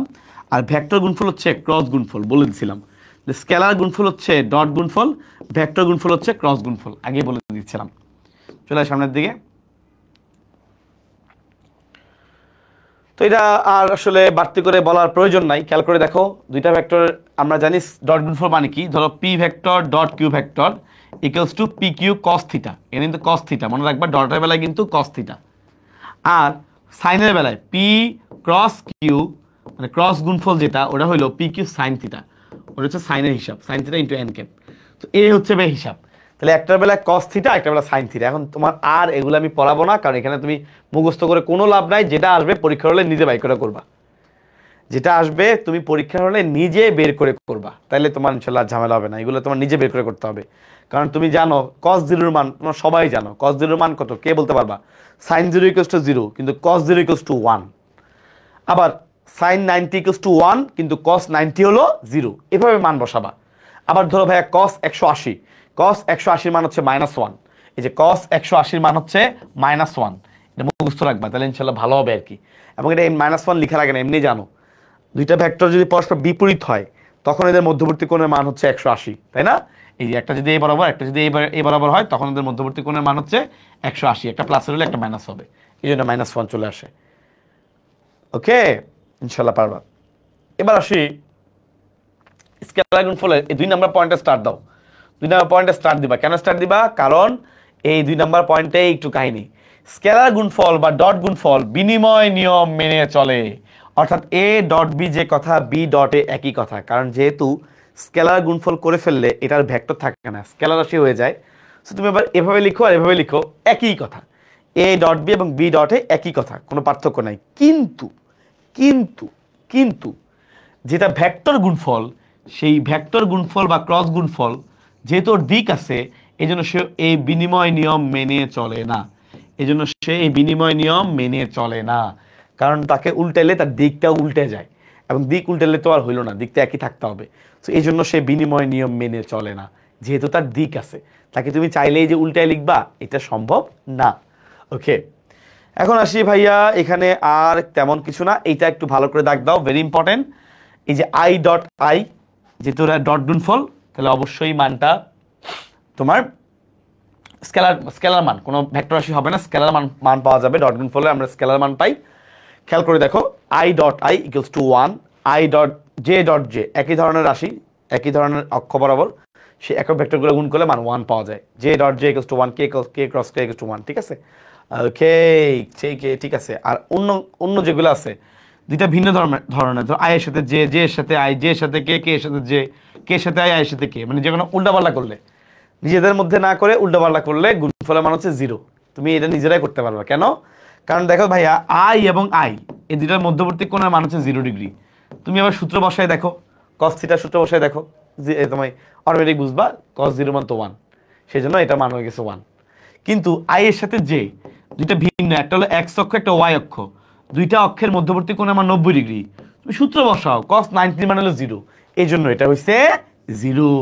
যা সূত্র বসাইছি ভাইয়া, cos 0 মান যেরকম 1, cos 90 মান হচ্ছে 0, সূত্র বসালে এখানে কাজ শেষ। আচ্ছা এটা দেখো বলছে এই একটা ভেক্টর দিচ্ছে 9i plus j minus 6k, বলছে আরেকটা বলছে 4i minus 6j plus 5k, বলছে ভেক্টর দুইটার স্কেলার গুণফল নির্ণয় করো এবং বলছে ভেক্টর দুইটা পরস্পর লম্ব। ভেরি গুড, তাহলে দুইটার স্কেলার গুণফল মানে ডট গুণফল, a dot b equals to i গুণ হবে 9 ইন্টু 4, i ইকুয়ালস টু 1 বাদ 4 নং 36, যে একটা আর মাইনাস 6, তাহলে 6 একে 6 মাইনাস 6, যেহেতু মাইনাস আছে, আবার এখানে মাইনাস আছে, মাইনাস 6 ইন্টু 5 তাহলে মাইনাস 30, 5 6 30, তাহলে কাটাকাটি করে থাকতেছে 0। তাহলে যেহেতু দুইটা ডট গুণফল 0, তার মানে আমরা সবাই জানি এরা পরস্পর লম্ব, এটা ভাই আগেই বলছিলাম। ঠিক আছে, ডট গুণফল 0 মানে হচ্ছে লম্ব, ভাইয়া পড়াইছিলাম, মনে আছে কিনা? ভুলে গেছ বন্ধুগণ? ভুলা যাবে না। ওকে, এবার চলে আসি ভাইয়া, খেয়াল করে দেখো ভেক্টরের নেক্সট টপিকে, যে এইখানে m এর মান কত হলে এই দুইটা ভেক্টর পরস্পর লম্ব হবে। ভাইয়া ভেক্টর লম্ব হওয়ার শর্তই হচ্ছে দুইটা ভেক্টরের ডট গুণফলের মান 0 হবে। বারবার বারবার পড়াচ্ছি, দুইটা ভেক্টর পরস্পর লম্ব হওয়ার শর্ত হচ্ছে এই দুইটা ভেক্টরের ডট গুণফলের মান কত হবে? এই দুইটা ভেক্টরের ডট গুণফলের মান হবে 0। তাহলে এবার দেখো তো 0 পারো কিনা? তাহলে দেখো ডট গুণফল করো, 2 ইন্টু m, i বাদ, তাহলে 2m, 2j ইন্টু 3j, 3 দুগুণা 6, মাইনাস 2 ইন্টু 4, 4 দুগুণা 8 ইকুয়ালস টু 0। তাহলে কত হয়? 2m ইকুয়ালস টু 2, তাহলে m ইকুয়ালস টু কত হয়? 1। এই যে m এর মান 1 হইলে পরস্পর লম্ব হবে, m এর মান 1 হইলে পরস্পর লম্ব হবে, জাস্ট ডট গুণফল করছি। ক্লিয়ার ভাইয়া? এতটুকু পারবা কিনা? এখন দেখি তোমাদের একটা প্রশ্ন করি, বলো তো বিভব স্কেলার রাশি নাকি ভেক্টর রাশি? বিভব স্কেলার রাশি নাকি ভেক্টর রাশি? খেয়াল করে দেখো, উত্তর করতে থাকো। তার মধ্যে আমি আরেকটা জিনিস পড়াই, এই যে ভেক্টর গুণফল বা ক্রস গুণফল যে বের করি, এই ক্রস গুণফলে ভেক্টরের দিকটা কোথায় হয়, কোন সূত্র দিয়ে আমরা বের করি? ক্রস গুণফলে ভেক্টরের দিক আমরা কোন সূত্র দিয়ে বের করি? ক্রস গুণফলে ভেক্টরের দিক হচ্ছে আমরা ডান হাতি স্ক্রু নিয়মের মাধ্যমে বের করি। তাহলে ক্রস গুণফলে ভেক্টরের দিক আমরা কোন নিয়মে বের করি? উত্তর হচ্ছে ডান হাতি স্ক্রু নিয়ম। পরীক্ষায় তোমাকে প্যাচ লাগানোর জন্য এখানে ডান হাতির জায়গায় দিতে পারে বাম হাতি স্ক্রু নিয়ম, উল্টাপাল্টা জিনিস দিতে পারে, মনে রাখবা এটা সূত্রটা হচ্ছে ডান হাতি স্ক্রু নিয়ম। Very good. বিভব হচ্ছে স্কেলার রাশি, ভাইয়া মনে রাখবা যে কোনো বিভব হচ্ছে স্কেলার রাশি, আর যে কোনো প্রাবল্য হচ্ছে ভেক্টর রাশি, যে কোনো প্রাবল্য হচ্ছে ভেক্টর রাশি, ভুল করবা না। তাহলে বলো তো মহাকর্ষীয় প্রাবল্য স্কেলার নাকি ভেক্টর? মহাকর্ষীয় প্রাবল্য স্কেলার নাকি ভেক্টর? দেখি ইনশাল্লাহ পারো কিনা। মহাকর্ষীয় প্রাবল্য স্কেলার নাকি ভেক্টর? ভাইয়া যেহেতু প্রাবল্য বলছেন অবশ্যই ভেক্টর। এটা মহাকর্ষীয় প্রাবল্য হোক, এটা তড়িৎ প্রাবল্য হোক, যেই প্রাবল্যই হোক, প্রাবল্য মানে হচ্ছে আমরা বুঝবো ভেক্টর রাশি, কোনো সন্দেহ নাই। প্রাবল্য মানে বুঝবো ভেক্টর রাশি। চলে সামনের দিকে। ওকে ফাইন, ক্রস গুণফল ভাইয়া এটা সূত্র তুমি এগুলো মুখস্থ করবে না, সূত্র বসাবা। ভাইয়া ক্রসের সূত্র হচ্ছে, আমরা ভাইয়া তোমাকে বারবার বলছি, ক্রস গুণফলের সূত্র হচ্ছে সাইন থিটা আসবে, just same P Q sine theta, ভাইয়া বলছি, সাথে দিক তো থাকবেই। তাহলে ক্রস গুণফল মানে সাইন থিটা, তার মানে আগে তুমি কসের সূত্র বসাইছো, এখন সাইনের সূত্র বসাবা। সো দুইটার মধ্যবর্তী কোণ যদি 0 হয় তখন মান বসাতে হবে কত হচ্ছে, সাইন 0 মানে 0, পুরোটা 0 হয়ে যাবে। নেক্সট মধ্যবর্তী কোণের মান যদি 90 ডিগ্রি হয় তাহলে সাইন 90 ইকুয়ালস টু 1। সো এইভাবে সাইনের কাহিনী, এখানে সবকিছু হচ্ছে সাইনের কাহিনী, এই হচ্ছে কথা। এগুলো মুখস্থ করবে না, নিজে বসাবা। তাহলে আমরা ক্রস গুণফলের ক্ষেত্রে আমরা নিজেরা মান বসানোর চেষ্টা করব, ঠিক আছে? আচ্ছা খেয়াল করে দেখো, ডট গুণফলের বেলায় এই মানগুলো ছিল প্রত্যেকটা 1 1, তাই না?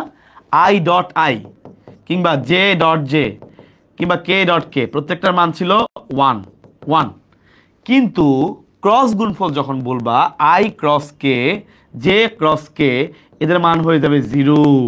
এই যে ক্রস গুণফলের বেলায় দেখো মান কত? 0। কারণ কি? ওই যে মধ্যবর্তী কোণ তুমি নিজে বের করে দেখো, দুইটা যেহেতু আই, তার মানে মধ্যবর্তী কোণের মান 0, তাহলে সাইন 0 এর মান তো 0, এই জন্য মানটা হয়ে গেছে 0।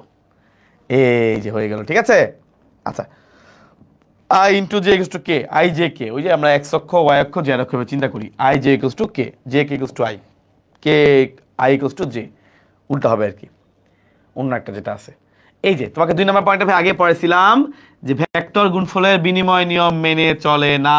বলছিলাম কেন? কারণ যেহেতু ভেক্টর গুণফল তার মানে দিক আছে, এই জন্য দেখো প্লাসের জায়গায় মাইনাস চলে আসছে। A dot B equals to B ডটে লিখতে পারছিলাম স্কেলারের বেলায়, কিন্তু ভেক্টরের বেলায় কিন্তু লেখার সুযোগ নাই, কারণ দিকের কারণে এখানে মাইনাস চিহ্ন চলে আসছে। এই জন্য চাইলেও তুমি এটাকে সমান লিখতে পারবা না, বিনিময় নিয়ম মেনে চলবে না। ঠিক আছে?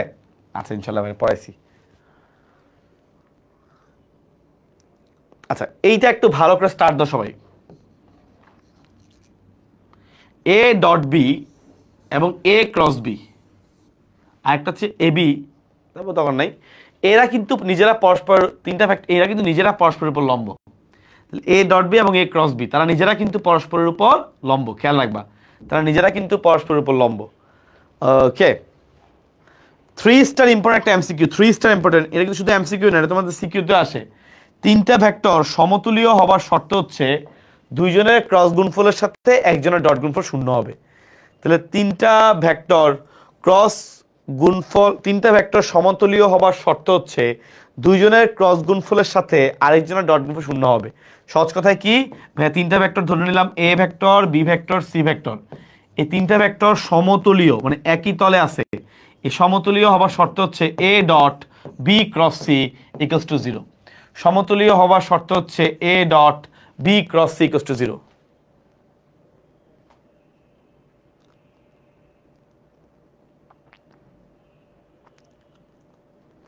ঠিক আছে? তিনটা ভেক্টর সমতুলীয় হবার শর্ত হচ্ছে a dot b cross c equals to 0। তিনটা ভেক্টর সমতুলীয়, খুবই ইম্পর্টেন্ট এমসিকিউ ভাইয়া, এটা পরীক্ষায় কমনলি দেখবা, বিভিন্ন জায়গায় তুমি পাবা ইনশাল্লাহ ভবিষ্যতে বড় হইলে। এবং এটা কিন্তু তোমাকে প্রমাণ করে দেখাইতে হয়, এইচএসসি পরীক্ষা প্রায় সময় আসে যে এই উপরে তিনটা ভেক্টর সমতুলীয় প্রমাণ করো, একদম সহজ প্রশ্ন। তো ক্রস গুণফলের সাথে একটা ডট গুণফল, এদের মান হবে 0, তখন বুঝে যাবা এটা হচ্ছে সমতুলীয় ভেক্টর। ঠিক আছে? ওকে, দুইটা অসমান ভেক্টরের লব্ধি কি শূন্য হইতে পারে? না ভাইয়া, কোনোদিন সম্ভব না। দুইটা ভেক্টরের মান যদি সমান না হয়, তুমি কোনোদিন এদের লব্ধি শূন্য বের করতে পারবে না। আচ্ছা, এই দুইটা ভেক্টর কখন এম এর মান কত হলে ভেক্টরদের পরস্পর সমান্তরাল হবে? ভাইয়া একটু আগে মনে আছে বলছিলাম, দুইটা ভেক্টর লম্ব হওয়া শর্ত হচ্ছে, দুইটা ভেক্টর লম্ব হওয়া শর্ত হচ্ছে তাদের ডট গুণফলের মান শূন্য হবে। এটা ভাইয়া অলরেডি কয়েকবার বলছিলাম, ডট গুণফলের মান শূন্য হবে। আর দুইটা ভেক্টর সমান্তরাল হবার শর্ত হচ্ছে, দুইটা ভেক্টর সমান্তরাল হবার শর্ত হচ্ছে এদের ক্রস গুণফলের মান শূন্য হবে। এই যে খেয়াল রাখবে, ঠিক আছে? তো দুইটা ভেক্টর লম্ব হওয়ার শর্ত হচ্ছে এদের ডট গুণফলের মধ্যে শূন্য হবে, আর দুইটা ভেক্টর সমান্তরাল হবার শর্ত হচ্ছে এদের ক্রস গুণফলের মান শূন্য হবে।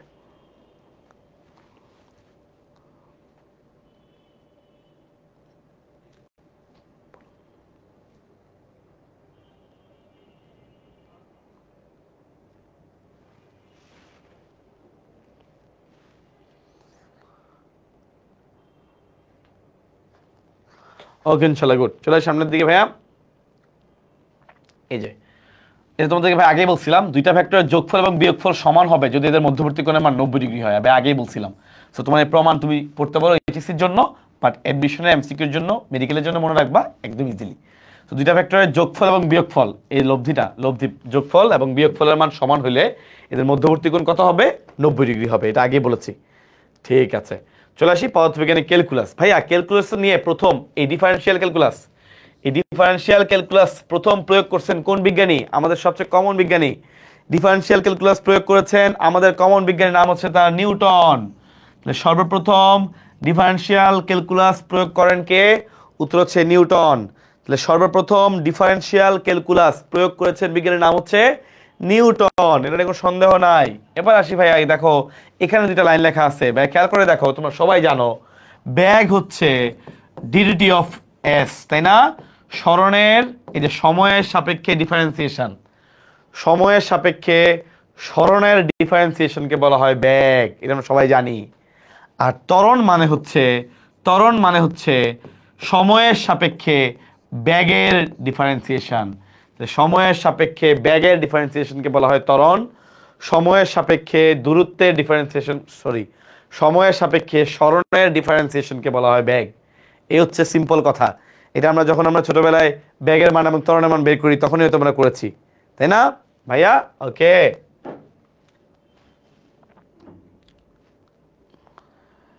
ওকে, এবার খেয়াল করে দেখো আমাদের ক্যালকুলাসে অন্তরীকরণ বা অবকলন মানে ডিফারেন্সিয়েশন আর ইন্টিগ্রেশন মানে তোমরা জানো ইন্টিগ্রেশন যোগজীকরণ বা সমাকলন, দুইটা টপিক আছে ক্যালকুলাসে, রাইট?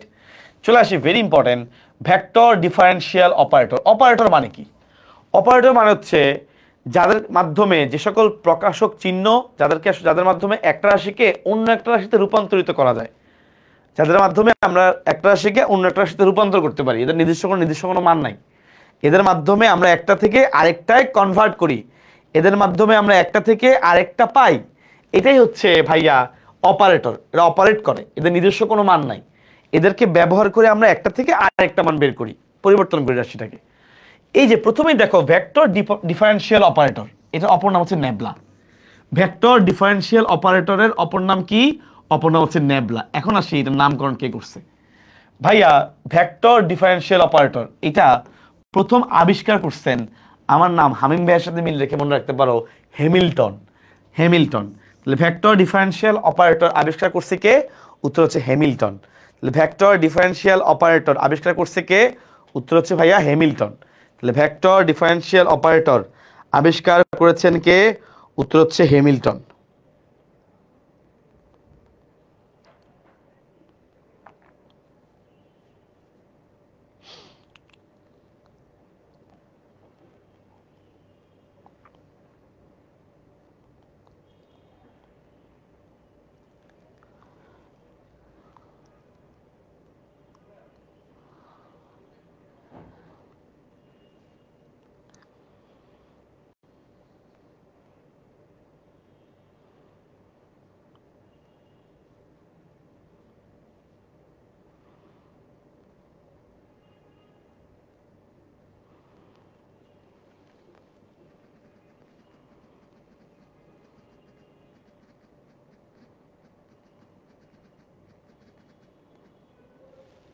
ওকে, তাহলে ভেক্টর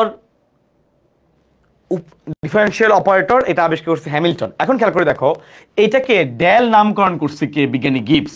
তাহলে ভেক্টর ডিফারেন্সিয়াল অপারেটর এটাকে আবিষ্কার করছেন, তোমরা হামিম ভাইয়ের সাথে নাম মিল রেখে মনে রাখতে পারো, হ্যামিল্টন। কিন্তু এটার এই ডেল নামকরণটা করেছেন কে? উত্তর হচ্ছে ডেল নামকরণটা করছেন বিজ্ঞানী গিবস। তাহলে ডেল নামকরণ করছে কে? উত্তর হচ্ছে ডেল নামকরণ করেছেন বিজ্ঞানী গিবস। এখন আসি এই ভেক্টর ডিফারেন্সিয়াল অপারেটর দিয়ে আমরা আসলে আমাদের এই অধ্যায়ের তিনটা টপিক, একটা হচ্ছে গ্রেডিয়েন্ট, একটা হচ্ছে ডাইভারজেন্স, একটা হচ্ছে কার্ল, সব কিছুকে সংজ্ঞায়িত করতে পারি, ভয় পাওয়ার কিছু নাই। তাহলে এই অধ্যায়ে যে তিনটা টপিক আছে গ্রেডিয়েন্ট, ডাইভারজেন্স, কার্ল, তিনটাকে আমরা সংজ্ঞায়িত করতে পারি, এটা কোনো প্যারা নাই। তাহলে ভেক্টর ডিফারেন্সিয়াল অপারেটর এর মাধ্যমে আমরা তিনটাকেই সংজ্ঞায়িত করতে পারি।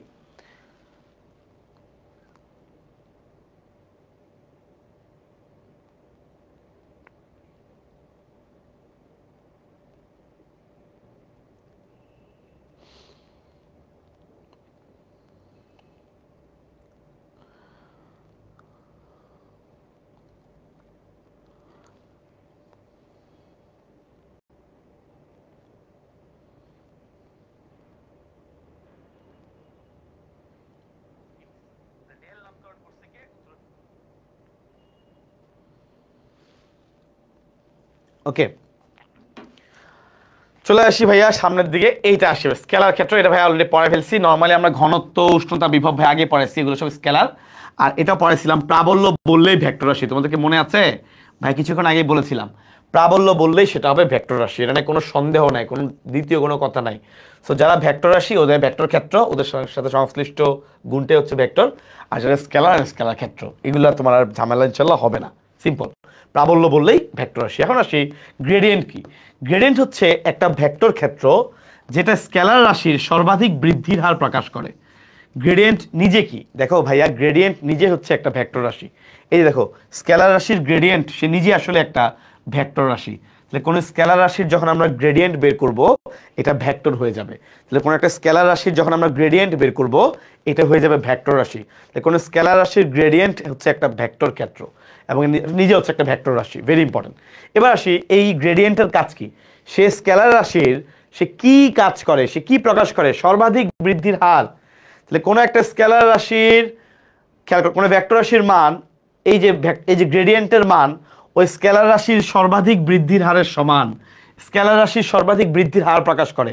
তাহলে কোনো কিছুর গ্রেডিয়েন্ট, কোনো একটা স্কেলার রাশির গ্রেডিয়েন্ট, যেহেতু একটা ভেক্টর রাশি, ভেরি গুড, এটা হচ্ছে স্কেলার রাশির যে সর্বাধিক বৃদ্ধির হার, এটাকে প্রকাশ করে, এই মানটাকে প্রকাশ করে। যেহেতু একটা ভেক্টর রাশি, তার মানে এটা অবশ্যই দিকের উপর ডিপেন্ড করবেই। যেহেতু এটা নিজে একটা গ্রেডিয়েন্ট, নিজে যেহেতু একটা ভেক্টর রাশি, গ্রেডিয়েন্ট নিজে যেহেতু একটা ভেক্টর রাশি, সো অবশ্যই এটা দিকের উপরও ডিপেন্ড করে, অবশ্যই এটা দিকের উপরও ডিপেন্ড করে। চলে আসবে এরপরে, ভেক্টর ফাংশন বা ক্ষেত্রের ডাইভারজেন্সগুলো একটি স্কেলার ফাংশন যা ভেক্টর ক্ষেত্রে কোনো বিন্দুতে ফ্লাক্সের প্রকৃতি আমাদেরকে জানায়।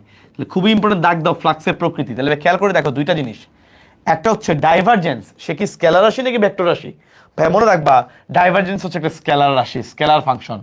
তাহলে খেয়াল করে দেখো এই অধ্যায়ের যে তিনটা টপিক আছে ভাই, একটা হচ্ছে গ্রেডিয়েন্ট, একটা হচ্ছে গ্রেডিয়েন্ট, এই অধ্যায়ের এখানে তিনটা অংশ, একটা হচ্ছে গ্রেডিয়েন্ট, একটা হচ্ছে গ্রেডিয়েন্ট, একটা হচ্ছে ডাইভারজেন্স, আর একটা হচ্ছে কার্ল। ডাইভারজেন্স আর একটা হচ্ছে কার্ল। এর মধ্যে এই গ্রেডিয়েন্ট এবং কার্ল তারা হলো ভেক্টর রাশি, গ্রেডিয়েন্ট এবং কার্ল তারা হচ্ছে ভেক্টর রাশি, আর ডাইভারজেন্স হচ্ছে স্কেলার রাশি, ডাইভারজেন্স হচ্ছে স্কেলার রাশি। আশা করি ইনশাআল্লাহ ভুল হবে না। তাহলে গ্রেডিয়েন্ট এবং কার্ল তারা হচ্ছে ভেক্টর রাশি, আর ডাইভারজেন্স হচ্ছে স্কেলার রাশি। ভেরি ইজি টু সে, ঠিক আছে গেল। তাহলে গ্রেডিয়েন্ট এবং কার্ল হচ্ছে ভেক্টর, সরি, তাহলে গ্রেডিয়েন্ট এবং কার্ল হচ্ছে ভেক্টর রাশি, আর ডাইভারজেন্স হচ্ছে স্কেলার রাশি। শেষ। নেক্সট চলে আসি ভাই আমরা, ভাইয়া ভেরি ইম্পর্টেন্ট, এই ডাইভারজেন্স দিয়ে আসলে কি জানা যায় যে ফ্লাক্সের অবস্থা কি, ফ্লাক্স কি ঢুকতেছে নাকি ফ্লাক্স বের হচ্ছে। তাহলে আমরা ডাইভারজেন্স দিয়ে আমরা মূলত বুঝতে পারি,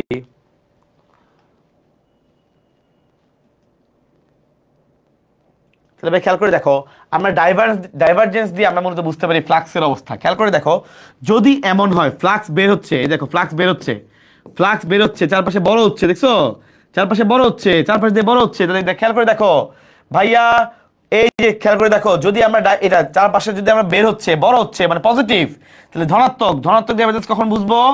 এই যে দেখো চারপাশ দিয়ে ফ্লাক্স বের হচ্ছে, মনে হচ্ছে যেন আকারটা বড় হচ্ছে, আয়তনটা বড় হচ্ছে, এই যে দেখো, তার মানে তরল পদার্থের আয়তন বৃদ্ধি পায়। তাহলে মান যখন ধনাত্মক, চারপাশ থেকে বের হচ্ছে, ইয়েস, সে যখন ইগনোরেন্স মানে কি বলে এনলাইটেন্স, চারপাশে আলো বিকিরণ করছে, সে চারপাশে ফ্লাক্স বের হচ্ছে, চারপাশে ফ্লাক্স বের হচ্ছে, মনে ধরো আয়তনটা বড় হচ্ছে, এটা ধনাত্মক, মান ধনাত্মক। নেক্সট খেয়াল করে দেখো, আয়তন বড় হওয়ার অর্থ কিন্তু ঘনত্বের মান হ্রাস পাওয়া, কারণ আয়তন বড় হয়ে গেছে, এর মানে হচ্ছে সেখানে ঘনত্ব কমে যাবে।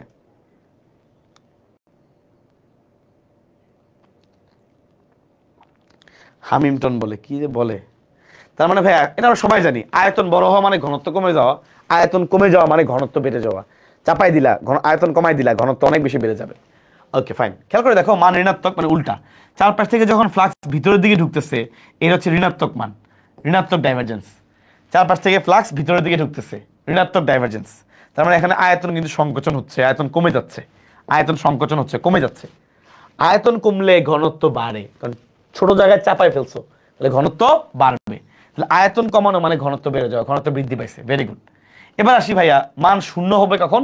যা ঢুকতেছে তাই বের হচ্ছে, যা ঢুকতেছে তাই বের হচ্ছে, এটাকে আমরা বলি, এক্ষেত্রে আমরা বলবো মান শূন্য। মান শূন্য কখন বলবো? যেগুলো ফ্লাক্স আসতেছে ঠিক সমান পরিমাণে বের হচ্ছে, এটাকে আমরা বলবো মান শূন্য। তাহলে আগত এবং নির্গত ফ্লাক্সের মান শূন্য। কোনো ভেক্টর ক্ষেত্রের যদি ডাইভারজেন্সের মান শূন্য হয়, এইটাকে বলা হয় সলিনয়েডাল। 3 স্টার। কোনো ভেক্টর ক্ষেত্রে ডাইভারজেন্স যদি শূন্য হয়, এটাকে আমরা কি বলবো? এটাকে আমরা বলবো সলিনয়েডাল। তাহলে কোনো ভেক্টর ক্ষেত্রে ডাইভারজেন্স যদি শূন্য হয়, এটাকে আমরা কি বলবো? সলিনয়েডাল বলবো। চলে আসি কার্ল। ভাইয়া কার্ল নির্দেশ করে, কার্ল প্রথম কথা আগে বলছি, কোন এটা হচ্ছে কার্ল হচ্ছে একটা ভেক্টর রাশি। কার্ল নির্দেশ করে একটা বস্তু কি ঘূর্ণনশীল নাকি অঘূর্ণনশীল। একটা বস্তুর ঘূর্ণন জানতে পারি কার্ল থেকে। প্রথম কথা, কার্ল হচ্ছে একটা ভেক্টর রাশি, এটা কার সাথে সম্পর্কিত? ঘূর্ণনের সাথে। দুইটা এমসিকিউ মোস্ট ইম্পর্টেন্ট। তাহলে কার্ল হচ্ছে একটা ভেক্টর রাশি, এটা দিয়ে আমরা কি বুঝতে পারি? বস্তুটা ঘূর্ণায়মান আছে কি নাই, দাগ দাও, ঘূর্ণনশীল। এবার আসি, খেয়াল করে দেখো, যদি কোনো একটা ভেক্টরের কার্ল,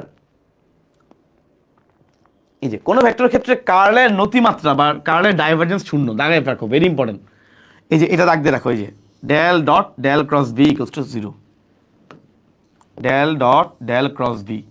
তাহলে কোনো ভেক্টর ক্ষেত্রের কার্লের নতিমাত্রা বা ডাইভারজেন্স মান শূন্য, ইনশাল্লাহ পারবা। এবার এটা 3 স্টার ইম্পর্টেন্ট, এই লাস্টের দুইটা লাইন খেয়াল করে দেখো। কোনো ভেক্টরের কার্ল শূন্য, যেহেতু বলছিলাম কার্ল দিয়ে বুঝায় ভেক্টরটা কি ঘুরছে নাকি ঘুরছে না। কোনো ভেক্টরের কার্ল শূন্য মানে হচ্ছে ভেক্টরটা অঘূর্ণনশীল, ভেক্টরটা ঘুরবে না, কার্ল শূন্য, ঘোরার কিছু নাই, এর ঘোরার জন্য কিছু নাই, শূন্য। তাহলে কোনো ভেক্টরের কার্ল শূন্য মানে ভেক্টরটা অঘূর্ণনশীল। তাহলে কোনো ভেক্টরের কার্ল শূন্য হওয়ার অর্থ হচ্ছে ভেক্টরটা অঘূর্ণনশীল, ওটা ঘুরতে পারবে না। আর কোনো ভেক্টরের কার্ল যদি শূন্য না হয় তার মানে ভেক্টরটা ঘুরতেছে, কার্ল শূন্য না, থেমে যায় নাই, ভেক্টরটা ঘুরছে, ঘূর্ণনশীল। এবং কার্ল শূন্য না, ভেক্টরটা ঘুরতেছে, তার মানে এটা একটা অসংরক্ষণশীল। তার মানে এটা কেমন? অসংরক্ষণশীল। যদি কার্লের মান শূন্য হয় ভেক্টরটা ঘুরবে না, দাঁড়ায় আছে চুপ, তাহলে সংরক্ষণশীল, বেশ, ভেরি গুড, সংরক্ষিত। কিন্তু যদি কার্লের মান শূন্য না হয় তার মানে ভেক্টরটা ঘুরছে, ভেক্টরটা ঘূর্ণনশীল, এবং সেক্ষেত্রে এটা হবে অসংরক্ষণশীল, কারণ রানিং অবস্থায় আছে, মনে রাখার টেকনিক, ঠিক আছে? তাহলে কিন্তু আমাদের কিন্তু আলহামদুলিল্লাহ ভেক্টর শেষ। আমি যেগুলো যেগুলো পড়াইছি তুমি যদি একটু বইটা খুলে জাস্ট ওই লাইনগুলো ইনশাল্লাহ পড়ো, তুমি, আমি তোমাকে বলতে পারি, চ্যালেঞ্জ করে বলতে পারি, 25 ব্যাচের বাংলাদেশের যে অনেক হাজার হাজার লক্ষ স্টুডেন্ট আছে সবার থেকে ইনশাল্লাহ তুমি এই অধ্যায় ডেফিনেটলি ইনশাল্লাহ অনেক ভালো পারবা। এমসিকিউ চিন্তা করি, মেডিকেল এমসিকিউ ইনশাল্লাহ তুমি যখনই তুমি পরবর্তীতে কোনো একটা যে কোনো জায়গায় তুমি মেডিকেলের প্রিপারেশন নিতে যাবা, যেখানে তুমি পরীক্ষা দিবা, সেটা যে কোনো মডেল টেস্ট হতে পারে, এনিওয়্যার, কালকে ইনশাল্লাহ আমাদের এখানে পরীক্ষা দিবা, দেখবা যে ইনশাল্লাহ তুমি ম্যাক্সিমাম কিছুই পারো। সো তোমরা তো অলরেডি দাগানো বইয়ের পিডিএফ তোমাদের ইনশাল্লাহ এটা তোমাদের লাইভের উপরে এটা অ্যাড হয়ে যাবে, ঠিক আছে? আমি ক্লাস শেষ করে ইনশাল্লাহ অ্যাড করে দিব। সো ওখান থেকে তোমরা প্র্যাকটিস করে নিবা, লাস্টে কিছু মেডিকেলের প্রশ্নও দেওয়া আছে, ওগুলো সলভ করে ফেলবা, টার্গেট এমসি থেকে দেওয়া আছে। আর ইনশাল্লাহ তোমরা সুন্দর মতন ভাইয়া যেগুলো ক্লাসে যেভাবে পড়াইছি, যেভাবে দাগাইছি, তুমি যদি এগুলো ইনশাল্লাহ পড়ো, দেখবা তোমার এই অধ্যায়টা পড়তে অনেক কম সময় লাগবে, এবং তুমি অনেক স্পিডে, অনেক ইজিলি, অনেক ভালোভাবে তুমি এমসিকিউ অ্যান্সার করতে পারবা যেগুলো মেডিকেলে আসে। এর চেয়ে সহজ করে আসলে এগুলো পড়ানোর কোনো প্রয়োজন নাই, ঠিক আছে ইনশাল্লাহ? সো আমার বিশ্বাস সবাই সুন্দর মতো ক্লাসটা আলহামদুলিল্লাহ বুঝতে পেরেছো। ফিজিক্সের ক্ষেত্রে অবশ্যই ফিজিক্সের অনুশীলনী এমসিকিউ সলভ করতে হয়, সবার ক্ষেত্রেই, ফিজিক্স, কেমিস্ট্রি, বায়োলজি সবার ক্ষেত্রেই অনুশীলনী এমসিকিউ সলভ করাটা মাস্ট। এবং ইনশাল্লাহ তোমরা অবশ্যই সবাই সুন্দর করে বাসায় পড়াশোনা করবা। তোমাদের আইসিইউ উইকের আজকে আমার ক্লাস হিসেবে লাস্ট ক্লাস, কালকে ইনশাল্লাহ তোমাদের জিকে ক্লাস, সাধারণ জ্ঞান ক্লাস, ফারিয়াপুর ক্লাস, সে মাস্টার ব্লাস্টার ক্লাস তোমরা করবা। মেডিকেল ভর্তি পরীক্ষায় কী ধরনের সাধারণ জ্ঞান আসে তোমরা একটা সুন্দর গাইডলাইন পেয়ে যাবা। আপু তোমাদেরকে প্রিভিয়াস কোশ্চেনগুলো সলভ করবে, অনেক প্রশ্ন। সো তোমরা একটা মেডিকেল ভর্তি পরীক্ষা টোটাল একটা গাইডলাইন পেয়ে যাবা। এতে করে ইনশাল্লাহ তোমার জন্যই অনেক বেশি হেল্পফুল হবে, বেনিফিশিয়াল হবা তুমি ইনশাল্লাহ। সে পর্যন্ত ভাইয়াপুরা সবাই অনেক বেশি ভালো থাকেন, অনেক বেশি সুস্থ থাকেন। ইনশাল্লাহ তোমাদের সাথে ভাইয়ারা পরবর্তীতে আবার দেখা হবে, ঠিক আছে? আল্লাহ হাফেজ। ও ভালো কথা, রেজাল্ট ভেরি গুড। রেজাল্ট হচ্ছে আমাদের টার্গেট, এখানে লাইভে না আছে, লাইভে আমি লাইভের জন্য রেডি করি নাই। রেজাল্ট হচ্ছে টার্গেট ডিএমসি একাডেমিতে ইনশাল্লাহ আমি পোস্ট করে দিব। তারপরে তোমার 3জন রেজাল্টের যারা ফার্স্ট সেকেন্ড থার্ড এসেছে নামটা একটু বলে দিই, যদিও আমি টার্গেট ডিএমসি একাডেমিতে বলে দিতাম, তারপরে এখানে বলে দেওয়াটাই ভালো।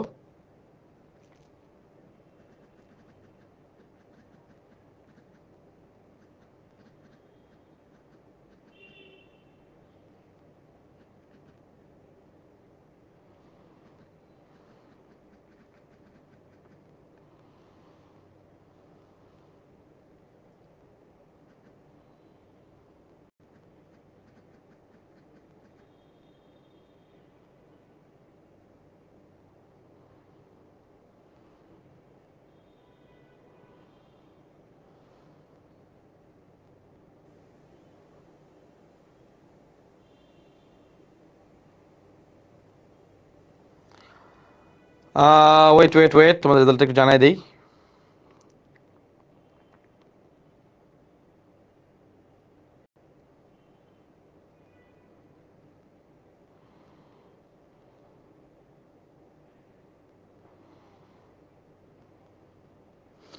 প্রথম হয়েছে চট্টগ্রাম গভর্নমেন্ট উইমেন কলেজ থেকে উম্মে সালমা। প্রথম হয়েছে চট্টগ্রাম গভর্নমেন্ট উইমেন কলেজ থেকে উম্মে সালমা, 48.75 পেয়েছে। দ্বিতীয় হয়েছে বৃন্দাবন গভর্নমেন্ট কলেজ থেকে তামিমা, এবং তৃতীয় হয়েছে তামিরুল মিল্লাত কামিল মাদ্রাসা থেকে তানিম আহমেদ ফাহিম। এই 3 জনের রেজাল্ট আমি ঘোষণা করে দিলাম টপ 3। বাকিদের রেজাল্ট কীভাবে পাবা? বাকিদের সবার রেজাল্ট হচ্ছে ইনশাল্লাহ আমরা টার্গেট ডিএমসি একাডেমিতে তোমাদেরকে আমি দিয়ে দিব, সেখান থেকে দেখে ফেলবা, ঠিক আছে? সো প্রথম হয়েছে চট্টগ্রাম গভর্নমেন্ট উইমেন কলেজ থেকে উম্মে সালমা, কংগ্রাচুলেশনস। দ্বিতীয় হয়েছে তামিমা, বৃন্দাবন গভর্নমেন্ট কলেজ থেকে। তৃতীয় হয়েছে তানিম আহমেদ ফাহিম, তামিরুল মিল্লাত কামিল মাদ্রাসা থেকে। Okay, so guys congratulations to all of you যারা আসলে টপ 3-তে আছো। আশা করি প্রত্যেকে তোমাদের ইনশাল্লাহ নেক্সট এক্সামগুলো ভালো করে দিবা। আজকে তোমাদের একটু পরেই কিন্তু পরিমাণগত রসায়নের এক্সামটা ইনশাল্লাহ পোস্ট হয়ে যাবে। সবাই এক্সাম দিবা, পরিমাণগত রসায়ন যেন তোমরা টপ 3 থাকতে পারো। ঠিক আছে, আল্লাহ হাফেজ, টাটা, আসসালামু আলাইকুম।